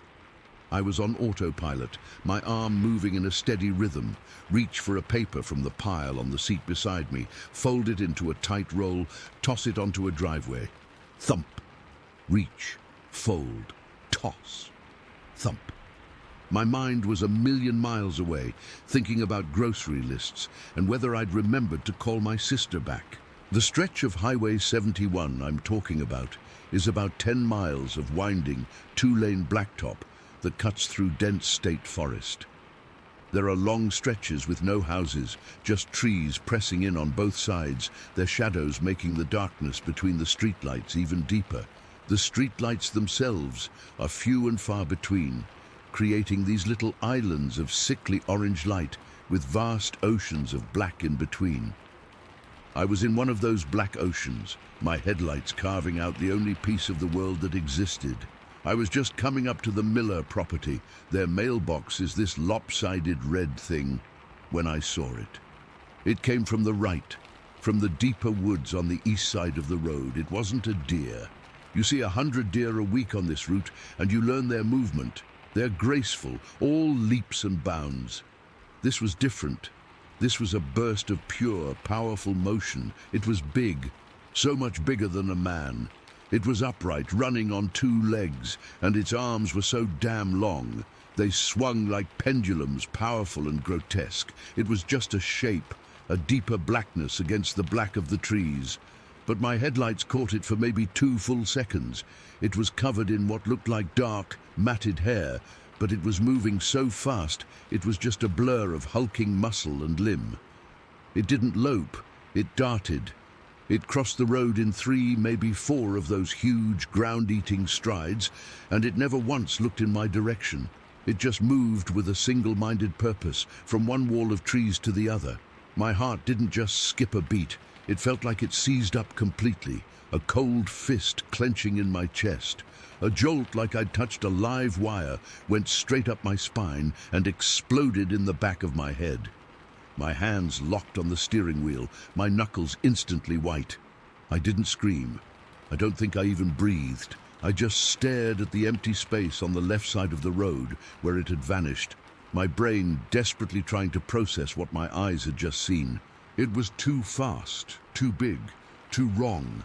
My mind threw up words like bear, but bears don't run like that on two legs. They just don't. This thing was built for it. I must have slowed down because the car was barely crawling when the smell hit me. It came in through the open window, a wave of such profound foulness that it made me gag. I've smelled a lot of things living out here. Dead raccoons, skunk spray, a backed-up septic tank, but this was something else entirely. It was a thick, heavy stench, a mix of rotting meat and wet, filthy fur, and something else underneath it all, something metallic and sour, like old blood and sickness. It was so potent it felt like it coated the inside of my nose and my throat. I coughed, my eyes watering, and I fumbled for the window button, my fingers clumsy and shaking, rolling it up as fast as I could, but it was too late. The smell was inside the car now, clinging to everything. That's when I heard the dogs. Up ahead on the left, the Johnsons have a couple of coonhounds, Duke and Daisy. They're usually quiet this time of morning, probably curled up asleep on their porch. But now, they were going absolutely insane. I could see them in my headlights, lunging against the length of their chains. Their barks weren't the usual bored woofs. They were high-pitched, frantic, terrified shrieks. The hair on their backs was standing straight up, ridge-like, and their lips were pulled back over their teeth in continuous snarls. They weren't barking at the road. They were staring, straining into the woods right behind their property, the exact direction the thing had gone. That confirmation, the dogs seeing or smelling whatever I had seen, sent a fresh, colder wave of fear through me. This wasn't just in my head. This was real. The thing was out there, just inside the tree line, and those dogs knew it. I stopped the car completely, right there in the middle of the lane. There was no one else around for miles. My whole body was trembling, a fine, uncontrollable shake that started in my hands and ran all the way through me. I felt cold, a deep internal cold that had nothing to do with the morning air. My mouth was dry as dust. I kept staring into the woods where it had disappeared, my eyes straining to see something, anything, in that absolute blackness. The trees were just a solid mass, impenetrable. My mind was racing, a frantic, disjointed mess. What was that? What the hell was that? The shape, the speed, the smell, it all clicked together into a picture of something I didn't want to believe in. I'd heard stories, of course. Everyone who lives around here has. Whispers about things in the woods, Bigfoot, Sasquatch, whatever you want to call it. I'd always dismissed them as campfire tales, the kind of thing you tell to scare kids or tourists. But sitting there, with that stench still burning in my nostrils and the sound of those terrified dogs echoing in the quiet, those stories didn't seem so silly anymore. They felt terrifyingly, awfully possible. I couldn't stay there. I was a sitting duck in my little car, a bright, noisy thing in all that silence. The silence. I suddenly realized how quiet it was. The usual chorus of crickets and night insects had completely stopped. It was as if the whole forest was holding its breath. I slammed my foot on the gas. The car lurched forward, the engine roaring too loud in the unnatural hush. I drove fast, my eyes flicking constantly between the road ahead and the dark wall of trees on my left. Every shadow between the trunks looked like a hulking, upright form. Every time the wind made a branch move, I flinched. My heart was hammering against my ribs, a frantic, painful drumbeat. I abandoned my routine. I wasn't folding papers anymore. I was just grabbing them and hurling them in the general direction of driveways, not caring where they landed. My only thought was to get out of that stretch of road, to get to the next cluster of houses where there were lights and people. The smell lingered inside the car for what felt like forever. I had the fan on high, blowing cold air, but it didn't help. That sickening, sweet, rotten, metallic odor was stuck in my sinuses. I could taste it at the back of my throat. I started to feel nauseous, my stomach churning. I kept checking my rearview mirror, half expecting to see a massive, dark shape loping after the car, keeping pace with me. But there was nothing. Just the empty road receding into the darkness behind me. As I got closer to the town limits of Fowl, the houses started to appear more frequently. Porch lights came on. A few kitchen windows were lit.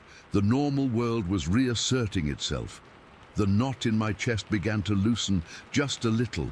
The trembling in my hands subsided to a faint tremor. I finally rolled my window back down, needing to flush the last of that horrible stench out of the car, needing to feel the clean, cold air on my face. I finished the route. I don't really remember how. It was all a blur of adrenaline and fear.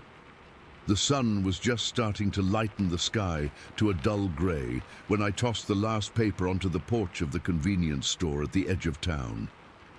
I sat in my car for a long time after that, just watching the sky get lighter, feeling the solid, real world come back to life around me. The birds started singing. A truck drove past. Normal things. I drove home, my body aching with a fatigue that went right down to the bone. I kept going over it in my head, again and again, the way it moved, the sheer size of it, the smell, the dogs. I tried to find another explanation, any other explanation. A person in a fur suit, at 4 in the morning, in the middle of nowhere, running across a highway with impossible speed. It was absurd. A sick bear. It wasn't a bear. I know what a bear looks like. This was different. This was something else. I didn't tell anyone at first. Who would I tell? My boss. He'd think I'd lost my mind. The police? And say what? That I saw Bigfoot on my paper route. They'd laugh me out of the station. I told my sister a couple days later, downplaying it, saying I saw a weird animal and it spooked me. She just said, yeah, the woods are full of weird stuff. But it's been over a week now and I can't shake it. I can still smell that smell if I think about it too hard. I can still see that dark, powerful shape moving with such terrifying purpose. My route doesn't feel the same anymore. That stretch of Highway 71, which was once just a boring part of my job, now feels menacing. I keep my windows up now, no matter how nice the morning is. I drive a little faster through there, and every time I pass the Johnsons' place, I look at their dogs. They're usually asleep now, just like they used to be. But I know what I saw, and I know what they saw. And sometimes, in the dead of night, I wake up with a start. The memory of that foul odor in my nose, and the image of that thing burned onto the back of my eyelids. And I lie there in the dark, listening to the silence, and I wonder what's out there, right now, moving through the trees. Story 19.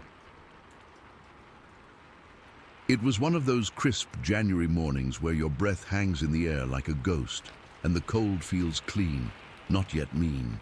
Me and 3 buddies from work had planned this horseback ride for weeks. We were all feeling cooped up, the grey skies and short days of a Northern California winter starting to wear on us. Whiskeytown National Park was our escape. It's beautiful there any time of year, but in the winter, with a fresh dusting of snow, it's like stepping into a different, quieter world. I remember pulling into the empty lot at the Brandy Creek trailhead. The guy from the stables was already there with the horses, 4 of them, their warm bodies steaming in the frigid air. We didn't use names much that day. It was just me, my buddy from the appraisal office, and the 2 nurses we were friends with. We were all in our late 20s, thinking we were invincible. We joked around, pulling on our gloves and adjusting our helmets, the sound of our laughter swallowed up by the huge, silent trees. The ride started out perfect. The snow wasn't deep, just a couple of inches, enough to blanket everything in white and muffle the world. The only sounds were the creak of our saddles, the snorts of the horses, and the steady crunch of hooves on the frozen ground. The air smelled of pine and cold dirt. We rode single file along the fire road, the trees leaning in over us. We talked, but not a lot. There's something about being in a place like that that makes you quiet, makes you listen. It was probably a couple hours in when we saw the first thing that was off.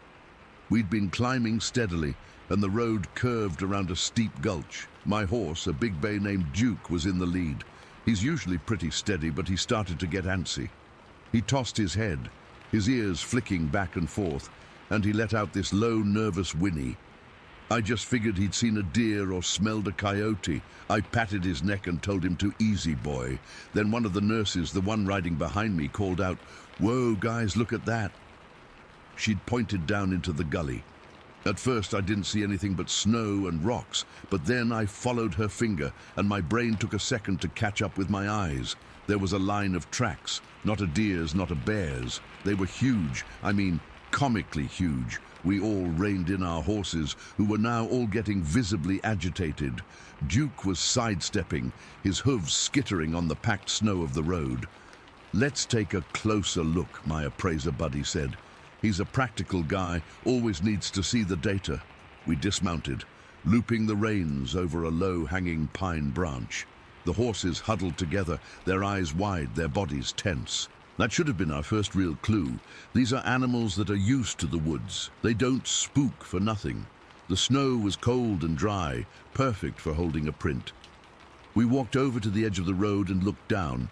The tracks came straight up out of the gulch. They were deep, I mean sunk in deep, like whatever made them was heavy. Really heavy. I knelt down, brushing away a few stray pine needles. That's when the first real chill went through me, a cold that had nothing to do with the January air. They had toes, 5 of them. They were clear as day, pressed into the snow like a plaster cast. The shape was human-like, but all wrong.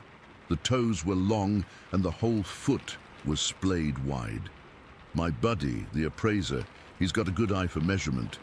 He pulled out a little tape measure he always carries. He didn't say anything, just laid it down next to the biggest print. 17 inches, he said, his voice flat. He looked at me and his face was pale. From heel to toe, 17 inches. I just stared at it. 17 inches. My own boot is a size 11, and it looked like a child's print next to this thing. The width was what got me, though. It was as wide as the tread on my truck's tire. You could see the individual musculature of the foot in the snow, the pressure points. This wasn't a blurry, maybe it's something else mark. This was a footprint.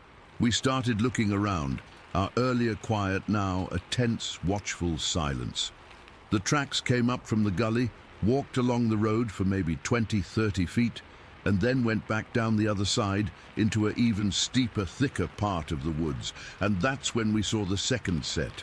These ones were smaller, joining the big ones from a narrow, almost vertical draw. A family. The thought just popped into my head, unbidden and terrifying. A family was walking through here. We spent the next 15 minutes just being analysts. It sounds crazy, but it's what we did.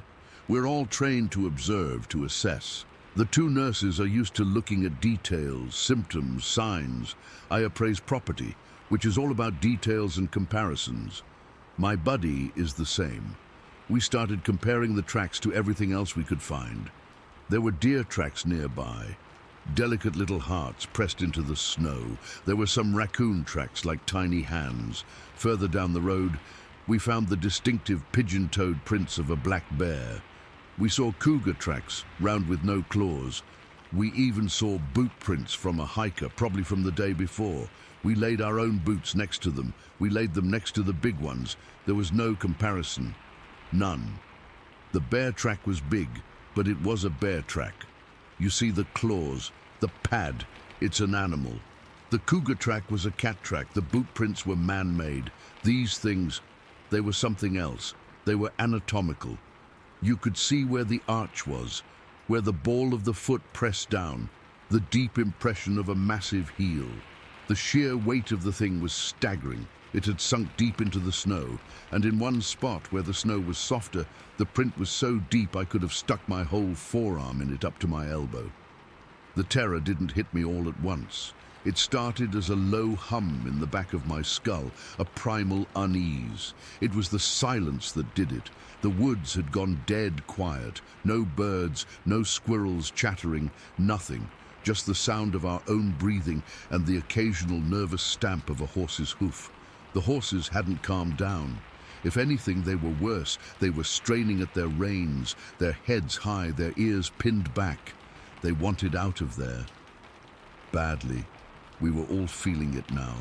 The practical examination was over. The data was in, and it was terrifying. We were standing in the middle of a trail, in the middle of a national park, looking at evidence of something that wasn't supposed to exist. My heart was starting to thump against my ribs, a hard, frantic rhythm. My mouth was dry. One of the nurses spoke up, her voice a tight whisper. "We need to go, now." Nobody argued. We moved quickly, untying the horses. My hands were shaking so bad I could barely get Duke's reins undone. He was trembling, his skin twitching under my glove. As soon as I was in the saddle, he didn't need any urging. He spun around and started back down the trail at a fast walk that was just shy of a trot. The others were right behind me. The ride back was a nightmare. Every shadow between the trees looked like a moving shape. Every snap of a branch was a footstep.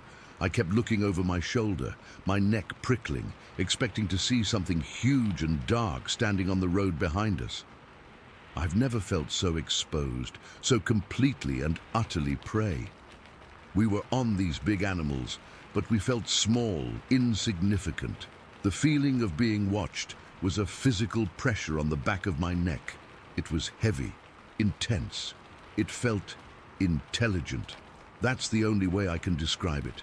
It wasn't the blank curiosity of a bear or a cougar. This felt like a conscious, focused attention. I found myself scanning the ridges above us, the thick stands of manzanita. I was looking for a face, for eyes. I didn't see anything, but the feeling never left. It followed us. We didn't talk. We just rode as fast as we dared without breaking into a run and risking a fall on the snowy trail. The only sounds were the frantic pounding of our horses' hooves and our own ragged breathing. The clean, cold morning air now felt thin and suffocating. The beautiful, silent woods had become a prison of unseen threats. I remember glancing down at one point and seeing our own tracks from the ride up, already being filled in by the wind-blown snow. And right beside them, for a short, heart-stopping stretch, were those huge, five-toed prints paralleling our path just inside the tree line. It had been walking alongside us as we came in, watching us before we even knew it was there. The nausea rose in my throat, hot and sour. The sun was getting higher and the temperature was rising. I could feel it. The snow was starting to get soft, sticky. When we finally broke out of the trees and saw the parking lot, it was like surfacing from a deep dive. The sight of our cars, ordinary and man-made, was the most beautiful thing I'd ever seen. We didn't even slow down. We rode the horses right up to the trailer, our faces grim, our bodies tense. The stable guy took one look at us and at the lathered, wide-eyed horses and knew something was wrong. "What happened?" he asked. "See a bear?" We just looked at each other. My appraiser friend, the practical one, just shook his head. "Something," he muttered. We untacked the horses in a hurry, our movements clumsy and rushed. We threw our gear in the trunks of our cars, the doors slamming shut, echoing like gunshots in the quiet lot. I was the last one to leave. I stood by my car door for a second, keys in my hand, and looked back at the trailhead. The woods were dark and deep. The snow was melting fast now, dripping from the branches, turning the road to slush, and I knew, with a certainty that chilled me to the bone, that the evidence was disappearing. The 17-inch tracks, the splayed toes, the story written in the snow, it was all turning to water, soaking back into the earth. By the time anyone else went up there, there would be nothing left to see, nothing left to prove we weren't crazy, just our memory, and the cold, hard fear that had settled deep in our guts. We never really talked about it after that day. What was there to say? We had all seen the same thing. We had all felt the same crushing, intelligent presence. We knew. Years later, I can still close my eyes and see those tracks as clear as if they were right in front of me. I can feel the cold of that morning, the stiffness of the leather reins in my hands, the way Duke's muscles quivered between my legs. I can feel that weight of being watched. It's a memory that's etched into me, a permanent scar. It didn't make me a believer in Bigfoot, not in the way you see on TV. It did something else. It made me know, in a way that you know the sky is blue, or that fire is hot, that there are things in those old woods that we don't understand. Things that are big and quiet, and walk on two legs, leaving 17-inch tracks in the snow before they vanish without a trace.